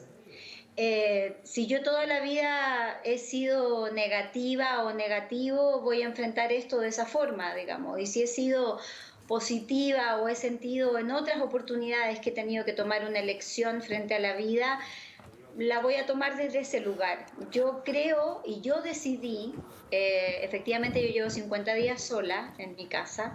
Hoy fue el primer día en que salí a la farmacia y volví rápidamente a mi casa y me ha tocado reinventarme y aprender un montón de cosas mías, de encontrarme con mis luces y con mis sombras. Y decidí desde el primer día que para mí esto iba a ser una oportunidad. Pero es porque en otros momentos de mi vida muy dolorosos también he tenido que tomar esa elección. No creo que uno enfrente esto distinto de cómo ha venido viviendo la vida en general. Lo que sí, esto puede ser una oportunidad para cambiar esa fórmula que venías aplicando en tu vida, porque hay silencio, porque hay tiempo para pensar, porque nos estamos enfrentando a poder mirar todo lo que son nuestras carencias no resueltas, heridas que pensábamos superadas y que por ahí no lo están, porque desarrollamos creatividad, cosas nuevas que nunca pensamos que íbamos a poder aprender, y por lo tanto alguien que podía venir muy mal, a partir de esta experiencia puede cambiar su vida para siempre, sin duda. Federico, por favor. Sí, bueno, te saludo y te saludo como colega. Efectivamente, digamos, son momentos donde de repente nos encontramos inermes, ¿no? O las herramientas que teníamos de pronto no nos sirven más. Yo te preguntaría, ¿qué se le puede decir a la gente como recomendación? ¿Qué debería hacer, qué debería fijarse como para pasar, digamos, este trance de la mejor manera posible? Bueno, hay como dos niveles en esa pregunta, una que es externo a mí y otro que es interno a mí. El externo a mí, y así lo han recomendado todas las organizaciones, partiendo por la Organización Mundial de la Salud, tiene que ver con hacer rutinas, con programar mi día el día anterior, con redistribuir las funciones dentro de la casa para que todos los que están en la casa puedan hacer de todo, y además se vayan rotando, que haya tiempo para estar en grupo y para estar solos, tiempo para el trabajo y tiempo para el descanso. Ahora, internamente, que es a mí el proceso que más me interesa de esto, que es la casa a la que de verdad nos invitaron, según mi mirada, que es la casa de adentro, no la física, eso pasa por hacerse preguntas, por empezar a preguntarse, por atreverse a mirar aquello que por tiempo, por negación, por sistema, no habíamos sido capaces de ver. Y esas preguntas van a dar respuestas, muchas de ellas incómodas, y que va a haber que atreverse a contestar y por lo tanto generar, ojalá, un plan de acción, que puede ser pedir ayuda en algún momento o puede ser tomar decisiones que apunten a algo que a mí yo venía diciendo hace mucho tiempo, mucho antes de todo esto, que es que el tema de este siglo es la búsqueda de sentido, es el para qué hacemos lo que hacemos. Y creo que hoy ese para qué adquiere una función o una importancia muy central en las preguntas. Nos deberíamos aprovechar sería muy triste que saliéramos de esto sin haber aprendido nada y sin haber preguntado en nuestro más profundo mundo interno aquellas cosas que de verdad nos están haciendo ruido, están tratando efervescentemente de salir de nuestros corazones. María Julia. Hay toda una rama de la psicología, ¿no?, que se funda en encontrarle sentido a las cosas. Yo no sé si me zarpo de optimista, pero ¿no es este el único momento que tiene la generación de niños para encontrarse con padres que vivimos en estos tiempos modernos, yendo para un lado, yendo para el otro, haciendo de remis? ¿No es este el único momento que va a tener esta generación como oportunidad, lo digo, para que no quede otra que hacer lo que hacían nuestros antepasados, nuestros padres, nuestros abuelos, que es jugar, cocinar con los chicos, enseñarles a hacer algo de la casa, cómo funcionan lavarropas? Digo, ¿no son cosas esas muy importantes que tal vez las tenemos subvaloradas? Hola María Julia, qué gusto escucharte. Igualmente. La verdad es que están pasando tantas cosas a nivel mental, la cantidad de información que yo recibo de cómo se están reencontrando parejas, separando otras, retirando padres a sus hijos de los colegios tradicionales para hacer homeschool, gente que quiere seguir con teletrabajo porque logró tener los dos elementos que el teletrabajo tiene, que es la autodisciplina y la conciencia del empleador. Gente que no quiere más teletrabajo porque no tiene autodisciplina y lo único que quiere es volver a la oficina para separar las cosas. Y entre otras está lo que tú dices, que es una oportunidad donde muchas familias todos los días me dicen, estoy conociendo a mis hijos, recién los estoy aprendiendo a conocer. Recién están empezando a redistribuir funciones. Nunca mis hijos habían hecho nada. Nunca nos habían visto a nosotros barrer, que es algo muy importante. O sea que nuestros hijos aprenden por repetición. Y además conversar, ¿no? Poderse sentar a la mesa sin celular y poder hablar de lo que sentimos en el día. Yo tengo muchas familias en este momento en América Latina trabajando el tema de la expresión emocional, donde estas familias se sientan por lo menos una vez al día a decir qué cosas del día les produjeron rabia, tristeza, miedo y alegría, que es un descubrimiento emocional dentro de la familia para los padres y para los hijos acerca de los padres. Porque así como nosotros podemos decir que los estamos conociendo recién, ellos con mayor razón a nosotros, y ellos saben muy poco de nosotros. Y por lo tanto, la experiencia que se puede dar depende de los límites que se pongan, de cómo se redistribuyan las tareas, de cómo ellos participen en todas las funciones, de la hora en que se duerman, sobre todo los adolescentes. De hecho, hace poco con un grupo de psicólogos que están en la parte latina de Estados Unidos, empezamos a hablar que era fundamental requisar los celulares de los niños en las noches, sobre todo de los adolescentes, porque hoy día están muy expuestos al tema del grooming o del acoso por celular, y porque además no están durmiendo nada, digamos, o sea, se están quedando dormidos a las 4 de la mañana y levantándose a las 3 de la tarde. Y eso no se hace desde una cosa agresiva, molesta, sino que se hace en una conversación amorosa, donde por supuesto también se requisa el celular de la madre y del padre, y se entregan en la mañana, cosa que así nos garantizamos todos dormir. Y la verdad que ha dado, hasta el momento, por lo menos en ciertas familias de Washington que lo están haciendo, ha dado estupendos resultados en términos de cómo mejora la comunicación y la efectividad de esos adolescentes para participar en el día siguiente de las cosas familiares. Pilar, nosotros te agradecemos mucho esta reflexión. Han sido unos pocos minutos, te hubiésemos querido escuchar muchísimo, pero han sido muy útiles. Y si me puedes responder esto en segundos. ¿Cómo hiciste para no, entre comillas, enloquecer pasando tantos días sola? Es que hubo días en que sentí que me agarraba en las ventanas, digamos. Ha tenido de todo. Esto es una montaña rusa de emociones, Luis, y hay días buenos y días malos. Mi saldo es muy positivo, pero ¿cómo lo hice? Siendo muy flexible, trabajando mucho mi autoexigencia, que es mi mayor problema, y todo mi perfeccionismo y todo lo que yo me anoto en el día para hacer, si no lo logro hacer me quiero matar en la noche. Entonces, trabajando eso fundamentalmente y aprendiendo a disfrutar de mí. Y la verdad es que estoy muy contenta con el descubrimiento.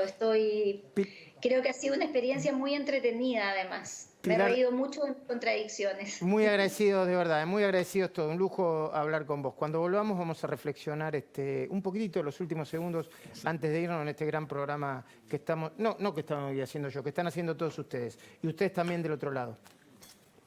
Muchas gracias a ustedes.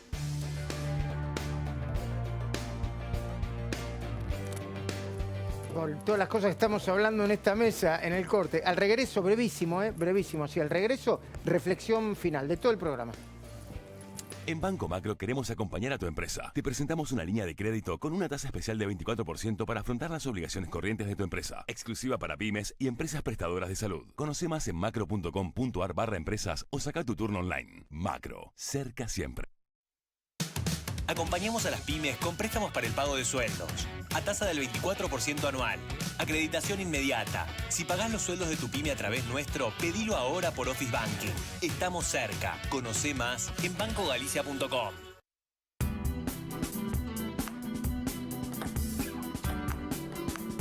No puedes estar en todas. Necesitas Tango Gestión. Te la dejo picando.